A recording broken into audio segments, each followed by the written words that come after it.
Hello, my spooky friends. My name is Cassie, And I'm Caitlin. and welcome in to I'd Survive.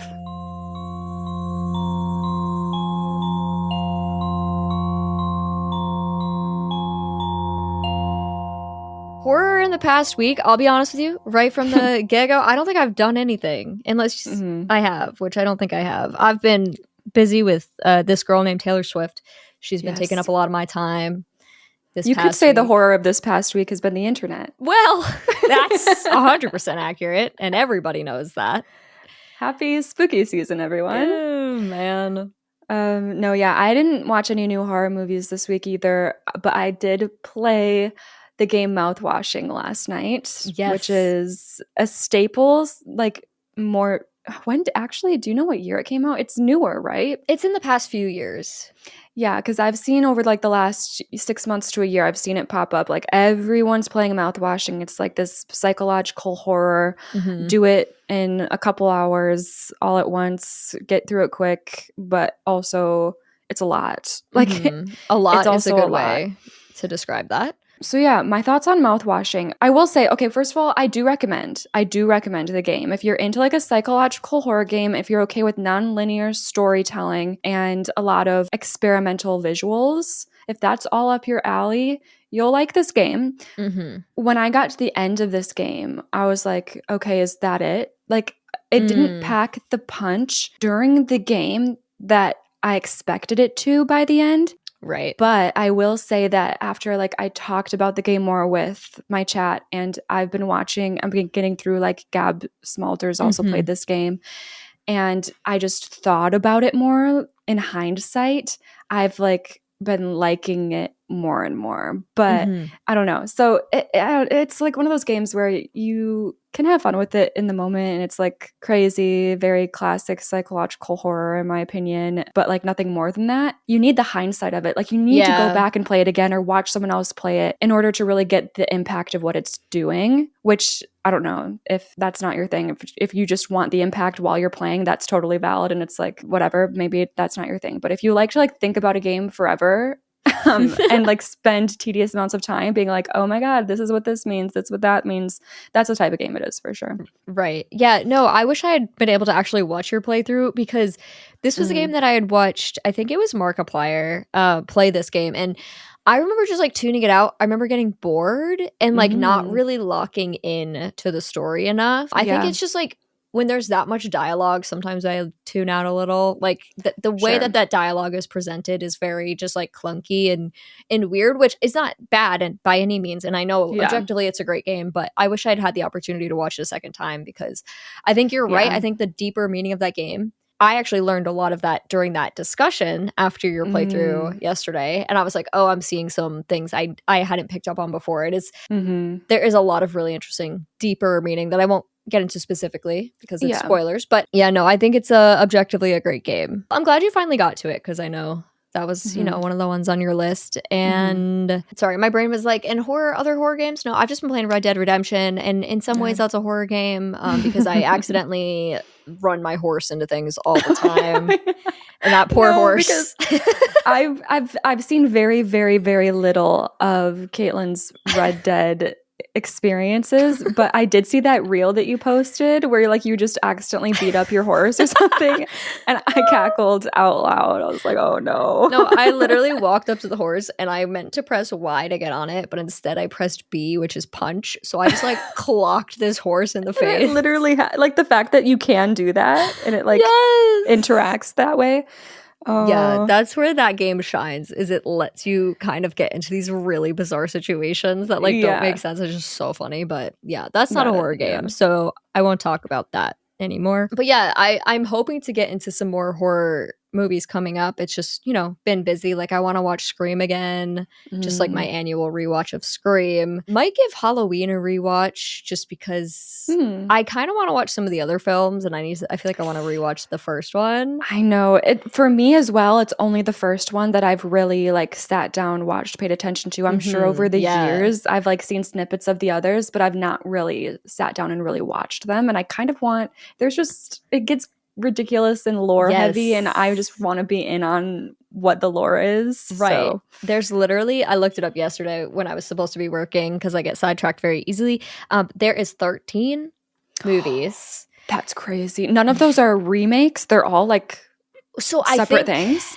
there's 13. That's crazy. I think there's 13 in the franchise. So Okay. I don't know where the remakes happen. It gets confusing because there's multiple Yeah. called Halloween. Like there are 2 that are called Yeah. Halloween 2. And I'm like, why can't you just come up with a different name? Like now I'm confused. I know. That's like when Scream 5, was it Scream 5 was called Scream? Oh yeah, yeah, you're right. Mm-hmm. Don't do that. That's just confusing for the world. Yeah, it is. I swear there's like dimension shit in Halloween as well or something. Like it gets so weird. And I'm like, how has this happened? When does this happen? Did it happen? I could be wrong. I don't know. No, it's so weird. I've heard the same thing, that it gets like really ridiculous. So you're Yeah. probably correct on that. Yeah. I know because Halloween, obviously huge. I think Nightmare on Elm with Freddy, I think that also gets ridiculous. I think that has quite a few films. Yeah. Friday the 13th, I know, gets insane. Do you know what you still need to tackle is Chucky?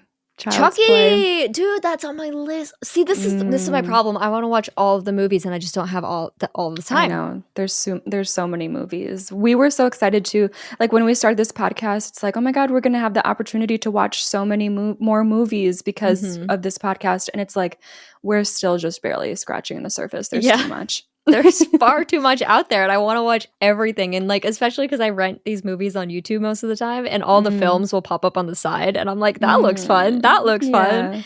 And I'm just like, I'll never get to all of them, and it makes me a little sad. But I know, yeah. But today we're gonna get to a movie called Hellfest, and I actually do have a little bit of background on this film in terms of the fact that I wanted to do this episode this month.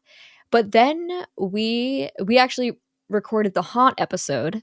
I watched Hellfest and went, this might be a little too similar to Haunt. But then we posted Haunt, and the Discord was all like, oh my god, you guys need to do Hellfest. Like, Hellfest is so good too. And I was like, okay, well, if you guys want it, then we'll do it, because I wanted to do it. I was just like, I don't know if people will want it because it's got a similar vibe to Haunt. Yeah. But it's different enough, and also just so much fun. And this one is, what year is this one? So interestingly, it's 2018, which is a year before Haunt. Oh. So it actually came out first. They're similar, but not the same. My impression, like, going into it, is I'm assuming that it's like haunted house is real and starts killing people. That's what, immediately knowing that they're similar, that's what I would assume is the similarity. So I am interested to see where it goes, and just knowing there's a similarity gives us like more opportunity to point out the differences and have that conversation, you know? Absolutely. There's a few parts that really are gonna seem like rehashing a discussion we just had, but with a slight difference. So I think it'll be really fun in that sense. Yeah. So this movie was directed by a man named Gregory Plotkin, and this guy, kind of crazy. So his directorial debut was the movie Paranormal Activity: The Ghost Dimension, which many regard as the worst Paranormal Activity movie.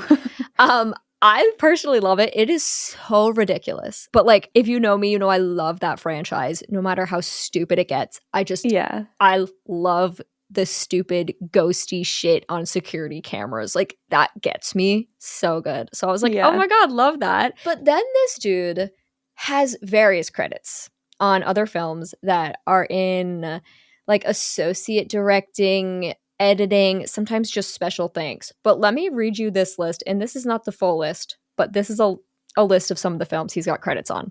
Oh boy. He's Just Not That Into You. Oh. Paranormal Activity 2, 3, 4 in the marked ones. Okay. World War Z, Unfriended, Creep, Get Out, Happy Death Day, The Nun 2, Five Nights at Freddy's, A Quiet Place Day 1, and The Conjuring Last Rites. That's so stacked. That's like crazy. An insane roster, because it's like obviously mostly horror, and then He's Just Not That Into You for some reason. Yeah. And again, these are just the ones that I recognize on the list. But like, some of these movies are like low-key trash. Like, we've got The Nun 2 and Five Nights at Freddy's back to back, which I like both of those movies, but they're not but good not movies. For nice reasons. But then he's got Get Out on there, and I'm like, Yeah. what is going What an on? interesting man. An interesting fella. So yeah, so that's our director. And then this was written by Seth M. Sherwood, Blair Butler, and Akilah Cooper, but is Wow. based on a story by William Pennick, Christopher Say, and Steven Susko. Whoa. Right. That's a lot. Exactly. And I think this relates to the fact that the film changed hands a few times because it initially, like, the talks for the film started in 2011. Wow. And then it was like thrown between directors and such over the years. So I'm guessing that's why there's so many writers, is like people were just kind of tossing the script around, and it was, because that's essentially 6 people that built the story, and the story is not that complex. So Right. I don't know what's going on there. Yeah. And this movie operated on a budget of $5.5 million and grossed $18.2 in the box office. So it was successful. What the heck? I don't remember this movie at all, like, coming out.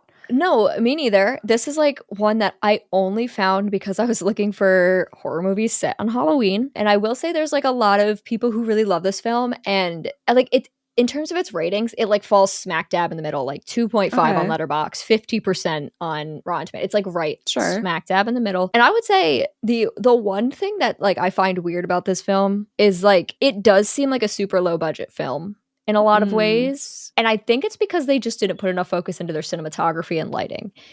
Because, like, you know how you can just tell cinematography-wise the difference between amateur and professional? 100%. This has a very amateur feeling cinematography situation going on. And there's one scene where I've never been so mad about lighting in my life, because it's like they're just like in an apartment, but the lighting is so overexposed on everything, and I'm like, what the fuck is this? It drove me crazy. But their night stuff was done well. It's just the daytime stuff where I was like, I don't know what's going on here. That's so weird. Usually it's the other way around. Right. So I don't know. Like, if people watch this, you're probably going to think I'm being ridiculous, but like, let me know if you also feel this about the cinematography and lighting. But that is all our background. We can jump into this movie. Okay. So as our 100 movie studio intros play, we hear the sound of people screaming and announcements at a Halloween fair. We're talking screaming in the we're having fun and being scared on Halloween sense, not the we're being murdered sense. Perfect. Eventually, we open up on a zombie figure. It's all lit purpley. It's sitting in a rocking chair in front of a very decrepit home, and we zoom out and see that we are indeed at the entrance of a Halloween maze attraction. A group of 3 girls make their way to the entrance as a worker waves them inside. An announcement comes over the loudspeaker. Get your scares while you can. Orange Grove Community Fair Horror Night is coming to a close. The following events are fairly predictable. The girls wander through this haunted attraction and are jump scared by different actors in costumes, and they're all like screaming and clutching onto each other. At one point, a clown jumps out and scares them, sending 2 of the girls running one way and another running a different way. They've come like to a fork in the road, and they just, in their fear, split off. The girl who is alone begins to point out to her friends that this is a dead end before she realizes that they're not behind her. And yikes. She seems to think that they're pulling a prank on her, because she's like, this isn't funny, guys. And it's like, no, girl. Like, you just fully ran the opposite direction from your friends. It's like, don't worry. So she continues to wander forward through a strobe lit room full of different mannequins. And when she walks by one completely in black with a devil mask on, it slowly turns its head as she walks by, and she doesn't notice. Once she makes her way into the next room, the cloaked figure moves from its spot and follows her. As he walks on into the next room, he then begins to hum the tune of Pop Goes the Weasel. What the hell? Yeah, that's like so randomly the same. It's random and honestly kind of spooky. Like, I can't even think of the melody now, even though I just watched this movie. I just know it goes. Yeah, that's the part, and then there's parts before that. But yeah, he's humming that. He's having a good time. So our girlie makes it to the far end of this new room, a room that features many pairs of legs hanging from the ceiling. She realizes that this time it is in fact a dead end, and she turns around and sees that figure standing behind her, and she jumps back a little because she's, not expecting to see him there. He slowly moves toward her, still humming his little tune, And the girl comes to a realization. Wait, you're the one that's been following me all night, aren't you? He just Oh. continues to hum. Okay, stop. I'm scared. Is that what you want to hear? She says as the figure has made his way right up to her. Just leave me alone. Those are her last words as the devil-masked man drives his knife into her stomach. She gasps and struggles back a bit, but he overpowers her, his knife squelching around in her stomach. This girl falls to the ground dead, and we pan over to a very intentional shot of this killer's shoes. The kind of shot where you go, maybe I should clock these shoes, you know? Right. So these shoes are basic brown boots, but the toe of the right shoe is like worn back in a way where it looks like there's metal peeking through. Like, Okay. I don't know. I guess some shoes have like a metal toe. Yeah. I don't know. Steel-toed shoes. Oh, It's a I've thing. heard that. Yeah, I guess that's what you would call them. Yeah. I don't know why. I don't really get. I mean, I'm guessing, construction. I don't know. I don't know Yeah, who wears maybe- steel-toed shoes, but I know they exist. Yeah, they're probably like safety for construction or something. That's Yeah, actually a maybe. good point. Yeah. So this killer guy, he picks up the girl beneath her arms and drags her into another room. Next thing we know, we see her legs just fall quickly from the ceiling, and she is now hanging amongst the other pairs of legs in the room, the other props. Title card, Hellfest. Cool. Also, for you and everyone, it goes. Yes, that's it. It hit me while you were talking. Thank you. I was just like in the moment, I was like, I can't remember it now. But yeah, that's what he was. Thank you. That is what he was humming. Spooky. I like the legs thing. That's unique. Yeah, it's actually funny because they did something similar in Trick or Treat, with the opening scene of Trick or Treat when they're like in the yard. That girl's like some of her limbs are hung from the trees. No, you're right. Yes, like the random limbs. Yeah. Oh, I was like, oh, cool. I love that. Well, I mean, it makes sense, I guess, for Halloween. Yeah. Halloween decor. So now we get an establishing shot of the exterior of a small apartment building. The upper floor seems to be pretty decked out in Halloween decor. A silver car pulls up, and out gets a teenage girl with a duffel bag. Her name is Natalie. She says thank you to her driver before he drives off, and she stares up at that decorated apartment with a smile. Apartment 223 is the door she knocks on. A girl named Brooke answers the door with an excited shriek. Nat, oh my god, what? You're here. The two girls hug in a way only long-lost besties do. Through a doorway in the apartment walks another girl who just kind of eyes the other two with a raised eyebrow, kind of like in a smirk. And interesting. Nat Are we gay? Oh, we'll get into that. Because no, and everybody's straight, but nobody gives straight energy, so it's very confusing. What the heck? Yes, believe me. I'm like, none of these people should be straight. Not literally none of them, but like most of them are giving gay and they're not gay. Yeah. I'm like, what are we doing? So Nat catches a glimpse of this other girl and seems immediately caught off guard. And she's like, wow, why is she here? Like she whispers that into Brooke's ear. And this girl from across the room goes, well, hello, grade school. Her name's Taylor. And she's like, it's good to see you. How's life? Nat shares a look with Brooke before answering, it's great. And then asking Taylor why she's here. Ooh, awkward. Oh, she didn't tell you? Dude, I live here now. It's awesome, right? Nat clearly does not think this is awesome. And Brooke pipes up with, I'm so glad you're here. I was just telling Taylor how I hope you'd make it. What a surprise. Taylor adds on, yeah, a huge surprise. And Nat's like, wait, why? Why is it surprising? And Brooke's like, well, last time we talked, you were busy studying, and we're getting the vibes that it's hard to connect with Nat. She's, she's a studying girly. She doesn't have time for fun. She's kind of, she's got her shit to do. Taylor doesn't want to hear about studying. It's October. It's fun time. You save that stuff for December. Wouldn't that be nice? Yeah, right? Let's just not do anything until December. Yeah. Imagine if we could just throw everything away until December. Right. That'd be great. Also, December. What are you talking about? December is literally it's all like, for me, it's Christmas. A lot of people, some sort of holiday. You're so busy in December. I feel like this is a very intentional line because she's like very into Halloween. And like, I feel like this is her way of saying, I don't give a fuck about Christmas. Sure. Like, like that's what she's getting at. Taylor, we're going to get into Taylor. Okay. Oh boy. She is something else. So Nat gets like a little defensive. And she's like, well, some of us have scholarships, Taylor. Kind of need to keep mine. And Taylor goes, you kinda need to get laid. Oh my God. So she turns to Brooke and she goes, Brookie, your best friend needs to get some. And lucky for her, Gavin's coming tonight. Brooke and Nat have baffled looks on their faces as Taylor continues. You remember Gavin? Brooke already told me. You've wanted to ride that D since you first laid eyes on him. Oh dear. Yeah, she's a lot. Literally what an introduction. She is, oh my God, I can't get, it's fine. It's fine. I'm fine. I feel like there's so many things you want to say, but you're like, I just have to let the story play out. Literally. And we'll talk as we go. Literally. Like, when I first put this movie on, I was like, oh no, I don't think I can use this film. Oh dear. Because like, I can't tell if it's the script being bad or like that there are people who really just talk like this and they're trying to get that energy across. Because much of the shit in this, I'm like, do people talk like that? I don't know. Yeah. So Nat stares at Brooke in a how could you betray me like that kind of way. Like, why would you tell her about Gavin? So Brooke and Nat make their way to Brooke's room.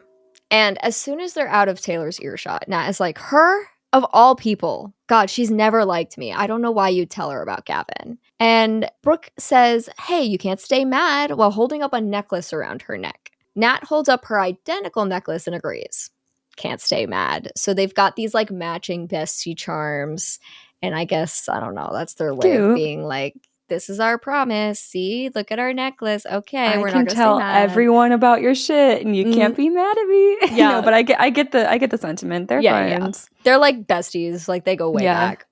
So they banter a little, and Nat is like, okay, please tell me I don't have to hang out with her all weekend. Brooke makes a so about that kind of face before saying that Taylor is coming tonight, but then after that, it's just you and me, she says. Unless what? Nat asks. Unless, you and Gavin want some alone time this weekend. Nat's like, oh my God, what did you tell him? But Brooke promises her she didn't say anything. Although Gavin is the one who was able to snag them the VIP tickets for Hellfest tonight. Oh. I guess they didn't talk about their plans ahead of time because Nat's like, wait, what? Hellfest? What's Hellfest?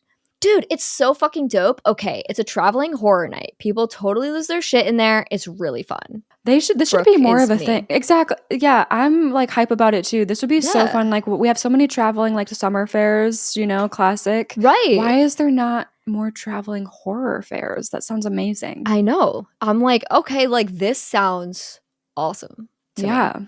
But Nat's a little less enthused. Like she's not opposed, but she's not like, she doesn't seem like she's a horror girly. Okay. And then Brooke's like, you're not wearing that, are you? Nat's like, what? What's wrong with what I'm wearing? She's got on jeans, a white shirt, and a jean jacket. It's just very cute and casual. Yeah. And Brooke's like, no. It's Halloween. It's the one night of the year you're allowed to let out your inner slut. Oh, wow. Very, very, this isn't even very 2018. This is very like 2014. No, like you're seeing why I'm like, is this the script or is this like what's going on here? Well, you said though it did start like in 2011. I wonder how old the script is by the time it got to 2018. You know what I mean? Oh my God, that's so true. And they just like didn't fix any of this dialogue. Yeah. Because it is giving like that early 2000s almost era, like not 2018. No, not at all. But no, it's funny because Brooke's like, like let out your inner slut. And Nat responds with, yeah, I don't think I have one of those. It's like mood. Yeah. So a guy walks into the room now. Hey, babe, he starts before walking in and seeing Natalie. Oh, Natalie, I didn't think you were going to make it. Brooke said it was iffy. And Natalie's like, oh my God, I'm here. I don't know why everyone thinks I'm not going to be here. Like, what the fuck? That would be my tipping point as well. I'd be like, God, should I leave? Like, you guys were just planning for me to not be here. And Brooke is like, dude, can you not? Like, she's like, clearly, like, she did say this to her friends, but she didn't expect them to all tell Natalie that she was saying that. So this guy, his name is Quinn, and he is Brooke's boyfriend, and he is ready to head out to Hellfest. Brooke is like, okay, we need to get ready. And Quinn's worried about being late meeting Gavin at will call, but Brooke insists that they need 10 minutes. Quinn looks down at his watch and says, okay, see you in 30. Like, he knows. I'm nervous about what they're going to do to Natalie here. Like, they're gonna do something diabolical with her outfit, and I'm scared. I cannot wait till we get to that part because Aw. no, you just yeah. Okay. So Quinn leaves and Brooke turns back to the closet. Okay, we gotta find you something good. No, Okay. like this is going in the complete opposite direction that you think it is. Oh, maybe that's good. We cut to the group of 4 walking up to Hellfest. Hellfest, couple things I want to note here. Okay. I think Natalie put on a different white shirt, and that was literally all they did. She's still wearing a jean jacket and jeans. And I'm like, what? What is happening? What is Why this? did they include that? Why did they why? Like, okay, we have to find something good, then transition to the same outfit? Yeah, I don't understand this. And I actually thought she didn't change except for one line that later triggered me to be like, oh, she at least changed her shirt, but she looks no different. Like, for what? That's so odd. And then my other note here is that if this is Brooke's inner slut, then I am the sluttiest girl in all the land on the daily. Right. Because Brooke is in jeans, a red crop top, and a black jacket with a pair of cat ears. This is her inner slut. Okay. And I'm like, okay. And we are like, we're college aged. Yeah. It sounds like we're college because they talk about the scholarship and all that. Right.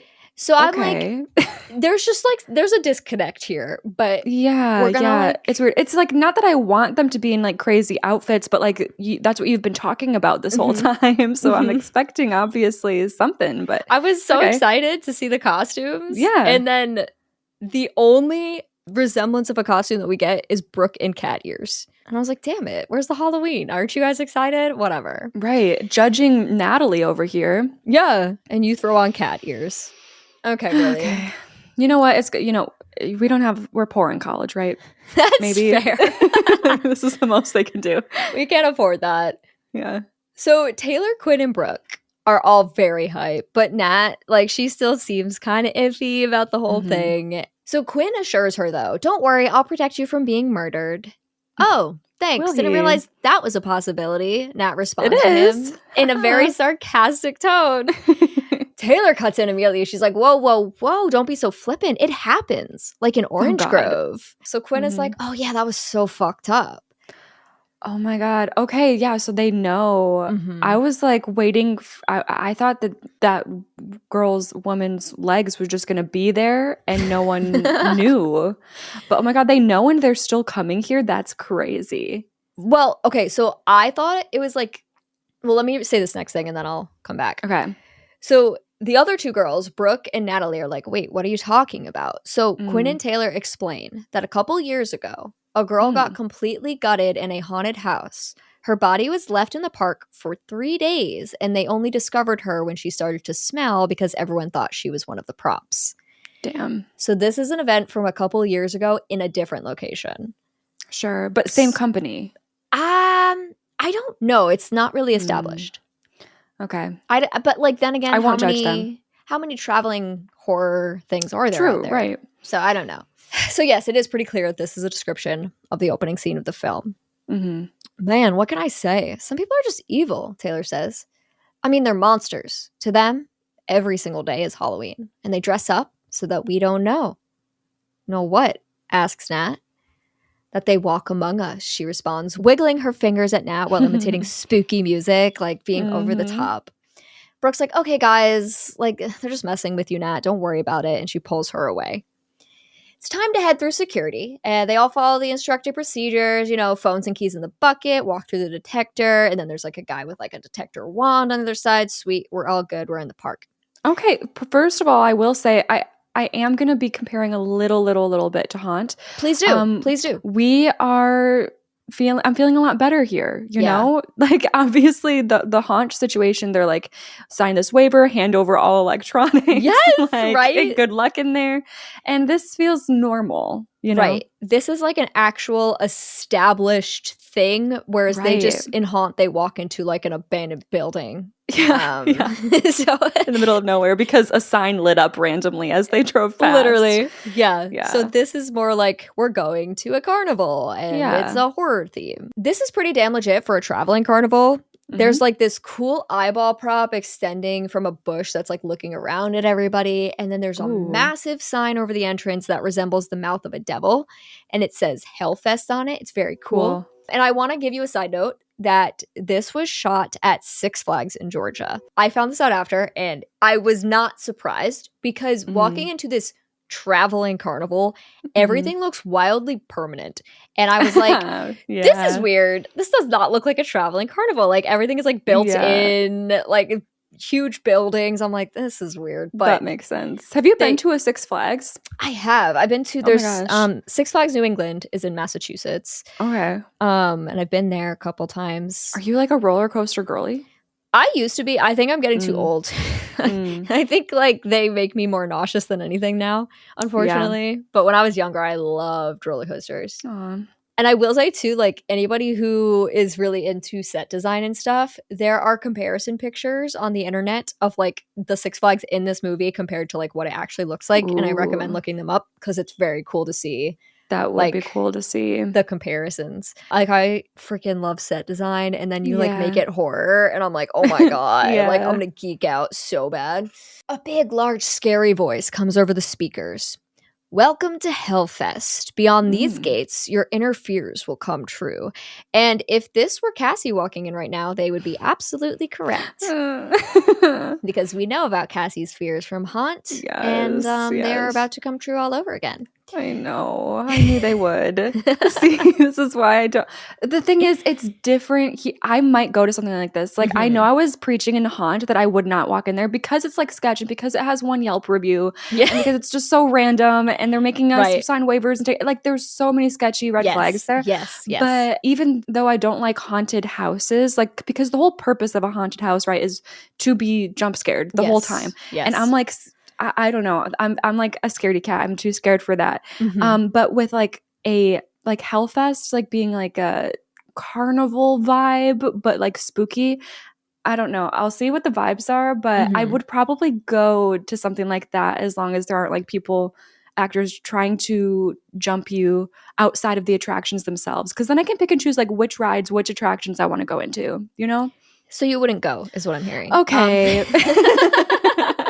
They really do it the whole time. Like, you're never safe when you step on the grounds. Oh, man. No. I take it back. I do my research and I wouldn't go. I think it's funny that this movie is called Hellfest and filmed at a Six Flags because I don't know if you know about Fright Fest is Six Flags. Oh, yes. Yeah. I forgot that that's a thing. Yeah. Watching this movie made me want to go to Fright Fest so bad. I will let you know though, you can, for an extra $20, mind you, buy a like glow up necklace that means don't scare me. Oh, that's adorable. Oh, I would feel like such an idiot, but I might be the one wearing a glow stick. Yeah. Yeah. It literally, they call it like a no boo necklace. And it's just like, please don't scare me. Wait. No, I want to go now because and I want to wear that necklace. Okay. But then that sucks because then how does that work? Like everyone in my vicinity, you know, like what if we went together and I'm wearing a glow stick and you're not? Because then I'd probably get secondhand jumps. You know? You probably would. But then I don't want you to not get scared because you would want to like That's be a part good of point. it. I don't know how that works. I will say the fact that you have to pay $20 for it is absolute bullshit. I know, but like, why do I gotta pay an extra $20? I know, like everyone here, this wimp right here paid an extra $20. They're too scared. Yeah. No, but yeah, this is essentially Fright Fest, but it's a traveling carnival called Hellfest. Yeah.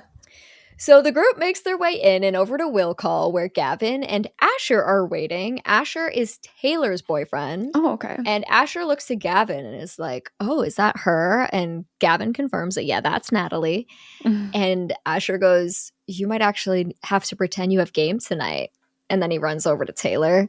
Again, very interesting dialogue between these characters. Right. So everyone makes introductions while Gavin hands out the VIP bands to everybody. And then Gavin and Natalie say hi to each other. And oh, are they awkward. Like, I will be honest, this is one of the things in this movie that I think they nailed. Ooh. These two actors nailed this like awkward energy so well in a way where, from my perspective, I almost feel like the director said improv this. Wow. Because they talk over each other a lot, which that to me is like the sign of a good scene. Because so often in movies and TV, people just very speak in turn in ways people don't in Yep. real life. But the two of them are talking over each other and giggling and like being awkward. And I'm like, it's almost like these people do have crushes on each other and just met yesterday. Aw, Like, it's cute. actually really good. I was like, oh my God, okay, slay, guys. Anyway, it's Hellfest time. And Mhm. the music gets bumping, everyone's excited, and they're all yelling as we head on into this party. So Taylor is definitely the most excited in the group. And oh, look, I wrote, not gonna lie, she's me, but she's also a lot. Like, she is on energy level 11 100% of the time. Oh, wow. Okay. She's like screaming and like throwing herself everywhere again 100% of the time. And I'm like, okay, Wow. I would love for her to share some of that with me. I need the energy. right. I'm like, my social battery would run out so Right. fast around you, Yeah. but like, good for you. But her like love for horror, I do relate to. Right. So in the park, there's a lot happening. There's like a DJ up on this like giant skull. There's tons of actors and performers in costume. There's Halloween decor like you've never seen. It looks pretty damn awesome. And this part's done in montage mode as we see people getting jump scared, taking pictures, walking around the park, eating food, etc. And Gavin and Natalie end up kind of to the side talking when Taylor waltzes up to them.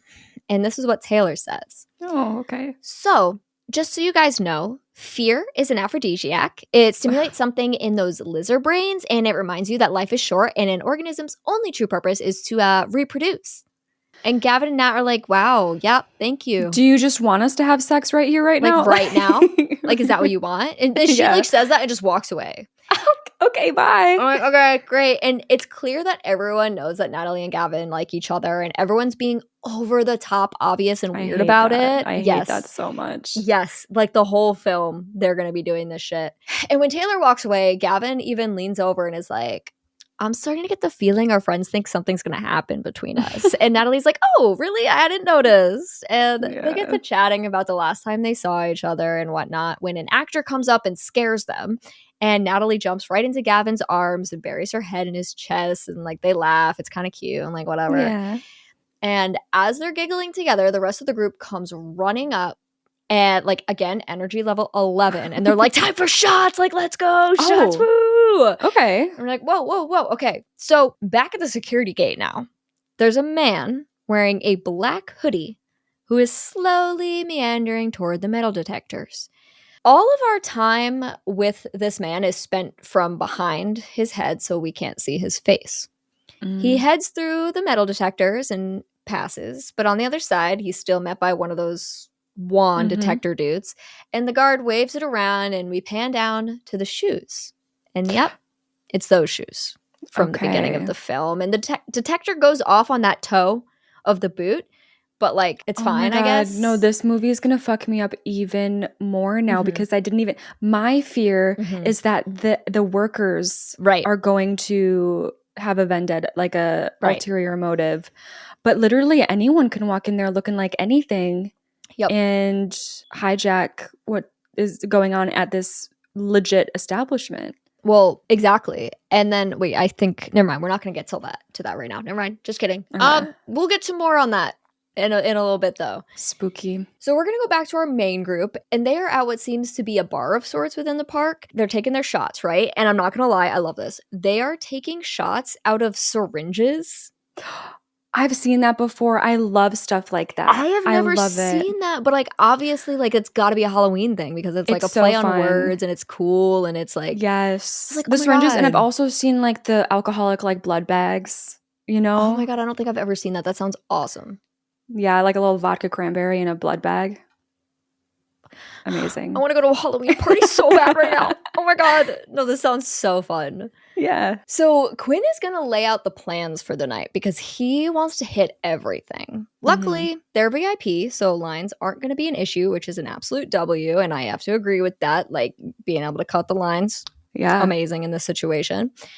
And Gavin is like, all right, let's do the zombie maze. And Asher pipes in with, what, are you 5? We didn't come here for slow. So I guess the zombie maze isn't scary enough for Asher. Okay. Taylor offers up the deformed school maze because apparently that's the scariest maze outside of the Deadlands. And Nat is like, the Deadlands? Like what are the Deadlands? Cassie, the Deadlands would be your favorite part of the park. Oh, no. Because the Deadlands is the part of the park where the actors are allowed to touch you. Yeah, no, thank you. No? No, thank you. Would you do that? Yes. Because I know you don't like that though, right? I would But rather they didn't, but if I went in yeah. knowing that that was like the whole thing, I could do it. Oh, no, that's true. That is Yeah. different where it's like this is what they do in this section versus they could do it at any time Right. during my entire experience here. I guess it's different. No, yeah, I'd watch on the outside maybe. I'd get my binoculars and watch you go. No, I do think it's at least good that they have it as like a separate section of the Yes. park that like you can choose to go to or not. Right. But apparently Hell is also in the Deadlands, which is the scariest maze in the whole park, so they really want to get up there to go to that too. Oh, I hate it. Yeah, and Nat seems a little unsure about this, but everyone else clearly wants to go, so she's not going to say no. So like if you're Nat and you don't really want to go, but everyone else is like looking at you like yes, like are you going to say yes? No. You're gonna I say would no? be okay with like I'm gonna go find like a Korean corn dog somewhere. I'm gonna sit on a bench. I'm gonna eat my food, and you guys have fun in there, and I'll just wait. And I wouldn't be upset about it. Like I'd be fine just waiting on the outside by myself in a place like this. If it's like in an abandoned parking lot, you know, that's why I'm going in at Haunt is like we're in a sketchy place. But in a place like this, I'm fine with just sitting on my own. Fair. Okay. Yeah. So Nat does give in and she's like, okay, fine. And they all cheer and make a toast to Hellfest. They're so freaking hyped to be here right now. So we're going to flash back now to Mr. Hoodie again, who is Michael Myers walking through the park. And we're going to meet also a nameless girl who pisses me off to no end. So this girl, we're kind of like witnessing this from like behind our hoodie guy, like as if we're kind of in his POV. This girl is standing there talking to two friends when an actor comes up behind her and scares her. And she turns to them and says, "Oh my God, dude, you don't scare me. Go back to the other freaks." Oh, why the fuck this are is you just his here? job. Like, what are you doing? Like, why are you here? That's so rude. What do you, I'm like, please. Oh my God, this girl would make me so mad if I ever saw this in person. I would be like staring at her like, you have to be joking. Yeah. So again, we see this from like the hoodie POV, and like he like snaps his head over and sees that this whole interaction happened. So he reaches into his pocket and he pulls out a mask. And the mask is giving like a burned Michael Myers without the hair. And so like this is a thing, like you could blend in as a worker too by bringing your own costume. Right. Which is scary. Like I wonder if you are allowed to go all out with masks and costumes just as a goer, you know, just as like that's actually concerning to me. I just never thought about that aspect of it where just random people can decide to go around scaring people in a mask because even though they're not like an actor there. That's terrifying. Yeah, literally just like blending in. Yeah. It's insane. So he puts his mask on, pulls up his hood over his head, and then starts walking in the direction of this girl and her two friends. And he walks very close to her and then intentionally bumps her. She turns and goes, "What is up with all these assholes? You think you're scaring me? Ugh, you're so scary. No, move." I'll slap her. I'll slap her. No, literally. Like, where's the exile maze? Like, that's where she needs to go. I genuinely do not understand. Like, why did you come to this? Yeah. They're not assholes. Well, I mean, this guy is, but they're not assholes. They're doing their jobs. Right. So she just like heads on her way, and Hoodie turns and follows her with his eyes before then following her with his feetsies. He passes by a snow cone stand where a guy has just put down what honestly looks like a pumpkin carving knife. Okay. And he snatches it up and keeps walking. Good. That's just a real knife right there. That's good.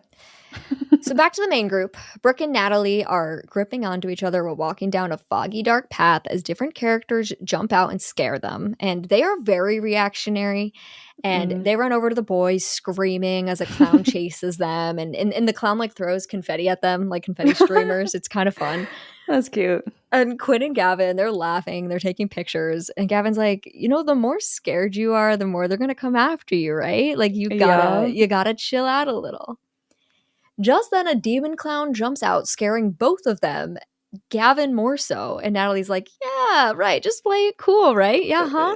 Love that. And Gavin jokingly defends himself, saying, "No, I have a very specific phobia of demon clowns." Right, So right. they walk on, and oh yeah, now Taylor is me. She's on the other end of the spectrum here. She is fully skipping around, and she like gestures to everybody. She's like, "These are my people," and I'm like, so real, Yes. but also calm down. Like, also chill the fuck out. She's such a chaotic vibe. she's a lot. So they're all heading up to the reform school maze that they wanted to go to, and as they're walking down the empty VIP, oh yeah, they're walking down the empty VIP lane. Taylor gestures to all the people in line, like in the regular line, and goes, "VIP sucks to be you." What do you do? Why? Like, is that necessary? Leave the people I actually alone. couldn't be around her. Like, I would have to pretend I don't know her. No, me too. I felt Yeah. the same way, and I was like, I wonder if I'm an ass or if people would also watch this and get like incredibly uncomfortable around her, because like I could not be around this girl. She's just, oh my god, I simply can't. Yeah. So into the scary maze they head. The interior is, yes, dressed up like a scary school with Minnie, a scary prop. Taylor and Asher immediately walk over to a dead zombie prop on the ground, and Taylor goes, "You know what? He deserves at least some dignity in death." She grabs at the crotch area of his pants, and Asher goes, "Let's give him a boner." That's okay. That's not my type of humor. No, me neither. But you have fun. Like, in all You know? seriousness, these two, I can't. The rest of them are fine. Yeah. It's this Yeah. couple. Both of them are Okay. definitely gay, by the way, but they're not because they're right. like in this relationship, whatever. And there's a whole that they're a lot. So maybe they'll die first. You know, usually it is the loud, outgoing ones that die first a lot you're of not the wrong. time. You're not wrong. Oh, and then I wrote in my script, I had to experience that part, so does everyone else. Oh, God. So some live actors show up in the room now. One is a teacher, and she's painted like in all this cool neon paint, and she's holding a paddle.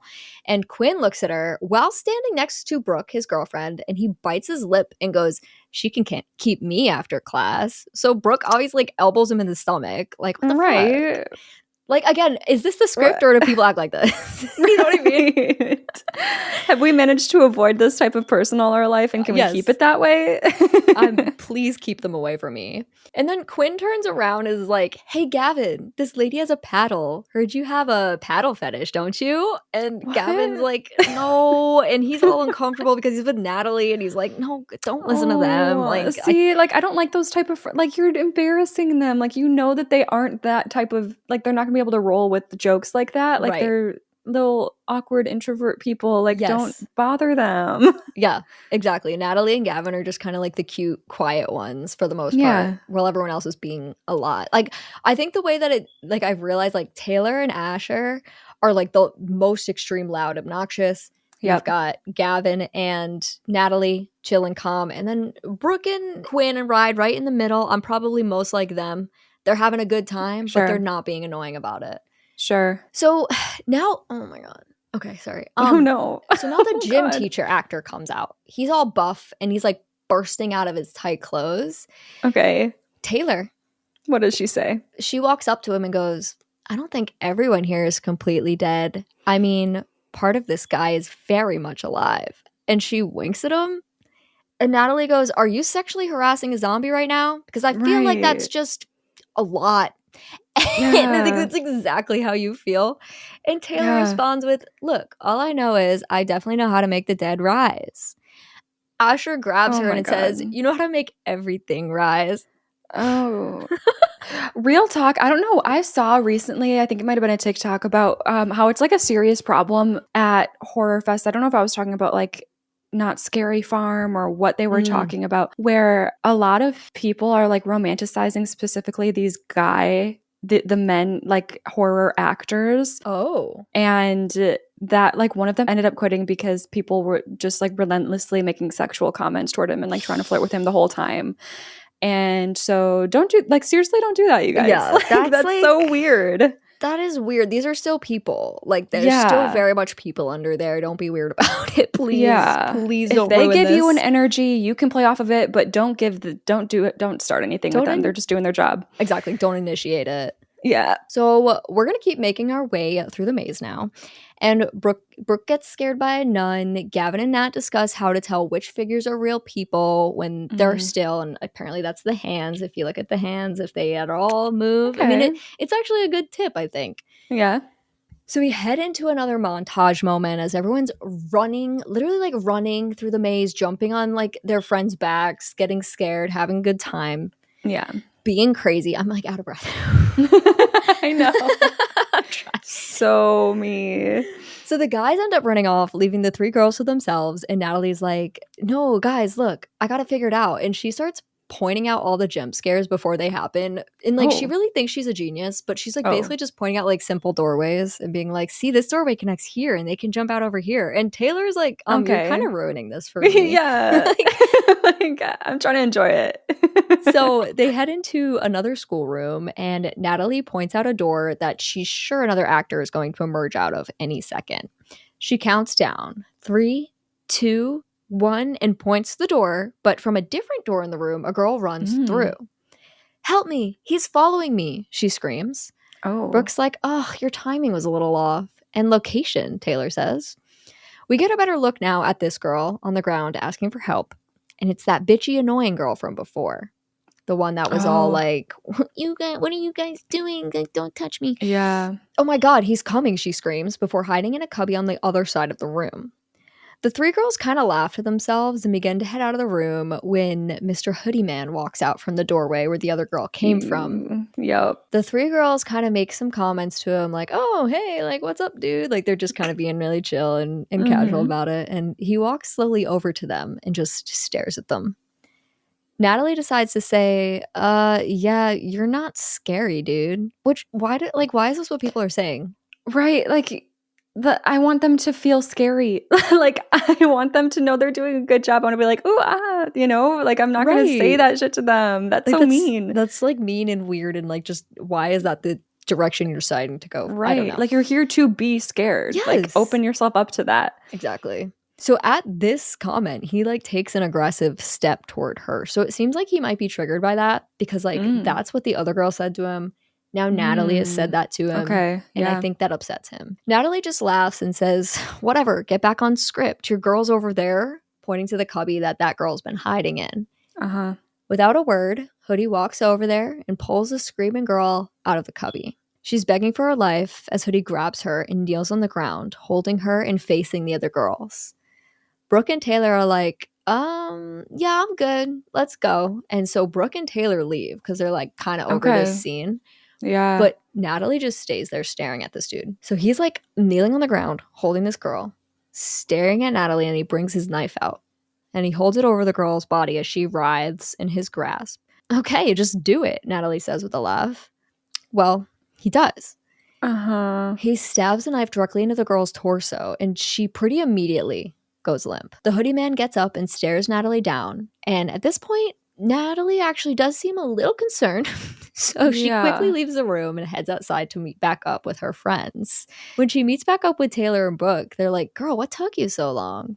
And she's like, I don't, that just got really fucking real in there at the end. And they all agree, like, yeah, that was so crazy. So Taylor just offers like a shot to Natalie, and Natalie takes it, no questions asked, because she needs that drink after what she just saw in there. She's like, that was just too real. Didn't like that. But they don't actually think it's a problem. They still think it was part of the performance. And I don't blame them. Okay. Yeah. Just because like it's a torso. If it was like the neck or like a throat slit, I feel like that's more obvious to see like, oh my God, that has to have been real. Right. But with it being in the torso, it's like, okay, it could be one of those knives that like pushes back into the yeah, and she could just be a good actress and whatever. So I guess I don't blame them either with how that happened. Yeah. I would say like I would probably be having the same reaction as them, like, whoa, that was a lot, but also cool. Yeah. Yeah. And also at this moment, to kind of reiterate that there's a costume figure, it looks like a scary demon witch that like comes up to a girl and stabs her in the stomach, and the girl screams. Whoa. And this startles Taylor, Brooke, and Nat. But then they like the two figures like just stand up and laugh because it was exactly one of those retractable knives. Exactly. So like they witness this immediately after, and it kind of like calms them down because for sure. Well, there it just happened again. That's what happens here, yeah. Exactly. And even more so, Taylor actually just starts jumping up and down in excitement. I love this place. Oh God. She's gonna be like, when she dies, she's gonna be like, this is so cool. Her loves for the spooks, they're relatable. And Yeah. like this is literally the way I act when I go to Halloween shit in October with my dad. Like every Yeah. Halloween we go to Halloween displays, and like That's so cute that you do that. Oh my God. Like you two do that. It's so fun. I geek out so hard. Yeah. I'm like walking around like, oh my God, is this my real life? Like I love this so much. Like I could die. Like that's how I feel. Oh my God, it makes me so happy. But anyway, they all head off on their way. And while they're heading down this path, Natalie glances back over her shoulder and sees the hoodie guy just standing outside the exit of the attraction. Michael Myers style again, just standing there, you know, staring at her. Yeah. And she stares back until this hoodie guy holds his finger up to his lips, like shh, like a shush kind of motion.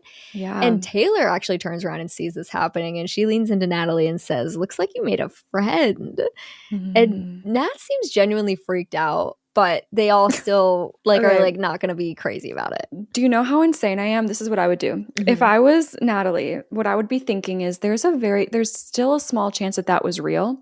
And if that was real, that psychotic person, I'm going to do it right back to him. Like, yep, I'll keep your secret. Like put my hand up to my lips and try to like be like, I'm on your side, so that he wouldn't kill me. And then I could get out of here and obviously then like tell someone what's going on. But interesting. I've had weird dreams like this where a killer is after me and I constantly am trying to convince them that I'm on their side in order to manipulate them into not killing me.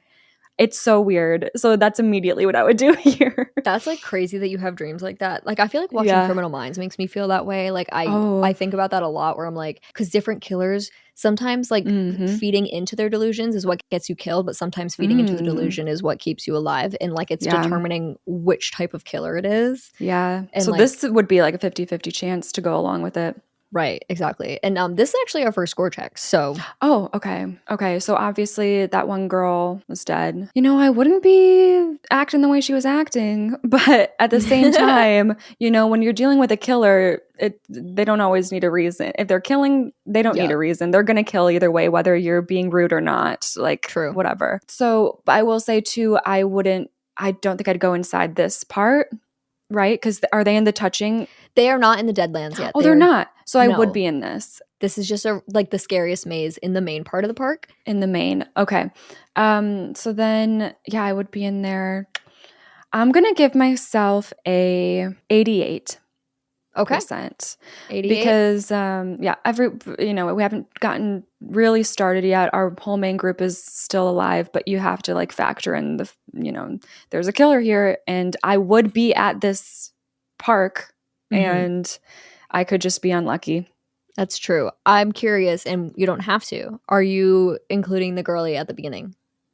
Oh, I didn't. We can skip out on her if you want. That's fine. Do I want to include that? There's not much it's context. The same thing. Right. It's not much context. It's a couple years ago. And it is essentially the same thing. It is the same thing. It's in a maze, and it sounds like he was following her. I'm going to stick with 88%.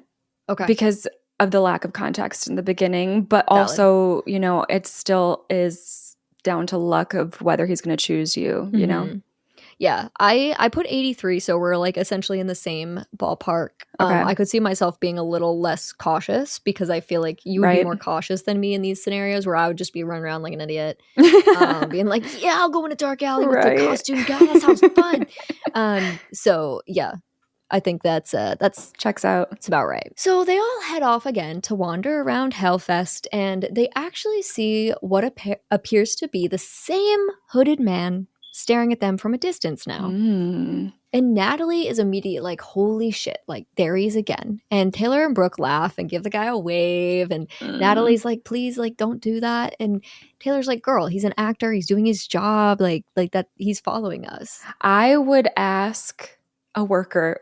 I would be a little paranoid, and I'd be like, hey, is that dude like part of this? Like he's been following us for a while. Like it feels, I wonder if they have like stationed workers, like if you need to ask a question or need help, I feel like those types of workers should be stationed at a place like this. I'm sure there are, actually. I can picture them in their like little orange and yellow vests, like standing around, So I would be like, I just have to make sure, let me talk to someone and make sure that this is normal. Yeah. No, I think that's actually really smart. That didn't even cross my mind. But that would be a really smart way to handle this. So the guys show up now, and Natalie tells them what's been happening, but they pretty much share the same feelings as the other girls. Like, he's just an actor doing his job, scaring us. Yeah. So they all start heading off on their way. Natalie's still uncomfortable, and we cut to a close-up of the hooded figure, who we can now hear humming the tune of Pop Goes the Weasel. Yes, of course. But it is carnival games time.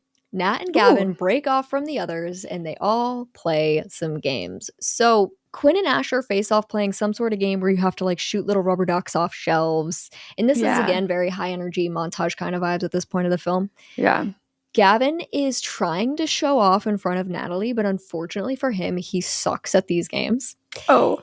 He can like barely hit the milk cans with the baseball and absolutely cannot score in ring toss to save his life. The guy running the ring toss booth looks at Gavin and is like, "This is painful, bro." Oh no. Yeah. And I just I know we would be showing everyone up though. We'd be like, "I got this," and we'd be stepping up and we'd be winning all the prizes. That's us. Yep. So sorry to Gavin though. So sorry to Gavin. Gavin, like, it's sad too because Gavin just like really wants to win a stuffed animal for Natalie. So he goes to take more money out of his pocket, but Natalie's like that's okay. And she goes, "Sometimes you just have to accept that it's not for you." Oh, damn, the girl, gentle like, parenting. Get him. Then we cut to Natalie walking next to Gavin while eating a soft pretzel. "I'm sorry, I'm so shitty at ring toss," he says. Natalie just laughs, and Gavin goes, "I think my game of choice is the one where you're like, here's $5. And the guy's like, here's a pretzel." No, that's so real. That's so real. So they continue to walk and flirt and be awkward together when they come across a photo booth. So Natalie, of course, is going to drag Gavin inside while the awkward flirting continues. And they have no idea how to pose. So they start with like a simple smiley pic. And it's, you know. And now outside the photo booth, the hooded man is watching. And he is slowly meandering on over to the photo booth. And we're basically going to flash back and forth between them taking photos and the man walking toward the booth. Okay. Natalie and Gavin do a drunk face, which I don't really know what that means. I don't think I have one of those. Yeah, I get high face, but what do you do for drunk face? Yeah, they were like, I guess I don't have one. And they just did like a stoic face instead. But I was like, what? Okay. Good for you guys. No, but then it gets like super awkward because Natalie sticks her tongue out like at Gavin and he thinks she wants him to touch tongues with her. But she's like, "Oh my God, no. Obviously, I wanted to do the tongue to nose thing." What? Like, what? What are we talking? Like, neither of you are on the same. Like, what are you? Neither of you. No. Why would you do tongue to tongue? And why would you do tongue to nose? And why would you assume that the other person knew exactly what you wanted to do? That's crazy. It's very them coded, though, I have to say. It is. So, like, they're just like laughing because it's so awkward. Yeah. And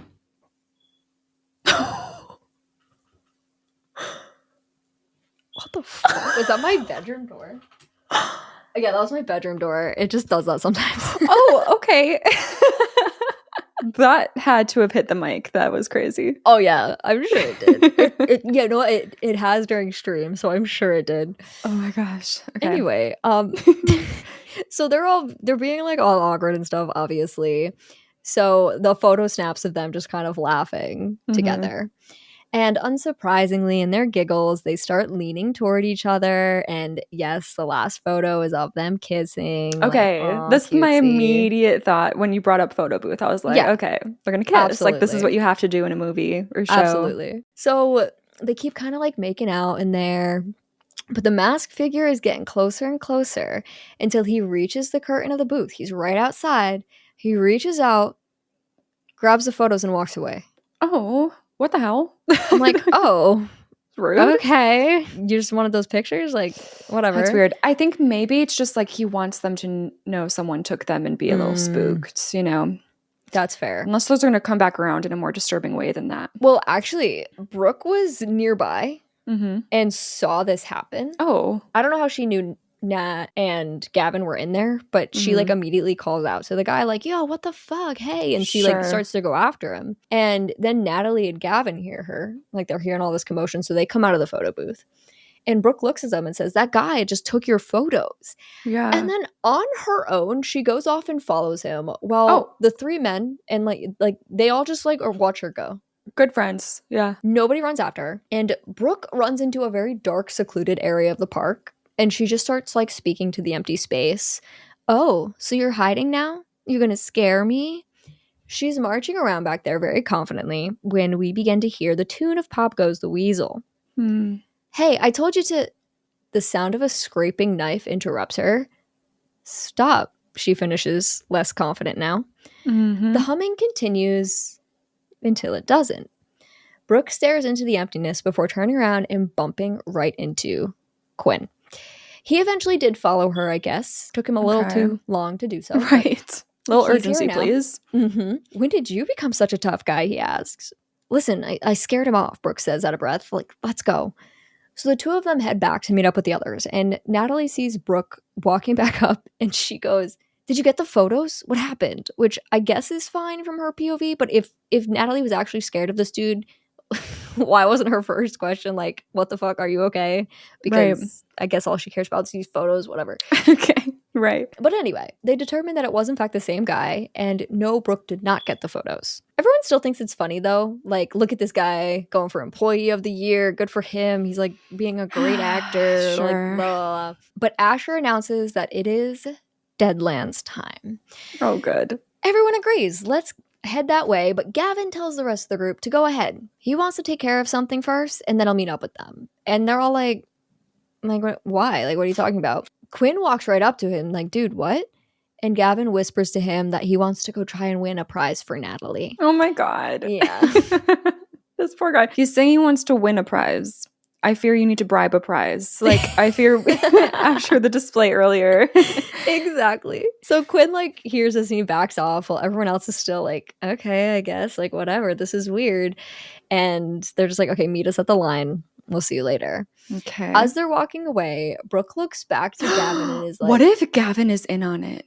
Ooh. Because he's the one who got them like the VIP tickets, right? This is true. And now he's like willingly straying from the group. Maybe it's because he's in on it. That's my only 2 points. Hey, actually, I thought I was going to build it up more, but that's all I have.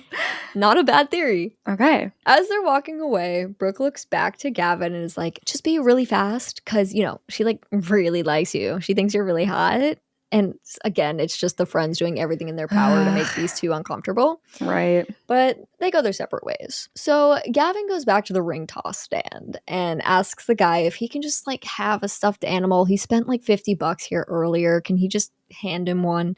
And the guy's like, no, I'm not going to lose my job, buddy. So Gavin gives him a sarcastic thanks and heads off. As he's, I'm assuming, heading back to meet up with the group, he passes a dude carrying a shit ton of stuffed animals. And we hear an off-screen voice yell, hey, we good on stock?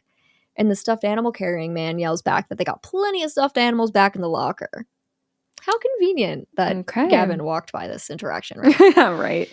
So Gavin looks towards where this dude just came from and wanders on that way. So let's go back to the rest of the group who is waiting in line, and Brooke speaks up asking what line they're even waiting in anyway. Turns out this line is the ride that takes you to the Deadlands. It's the only way to get there. You have to take a ride there. Interesting.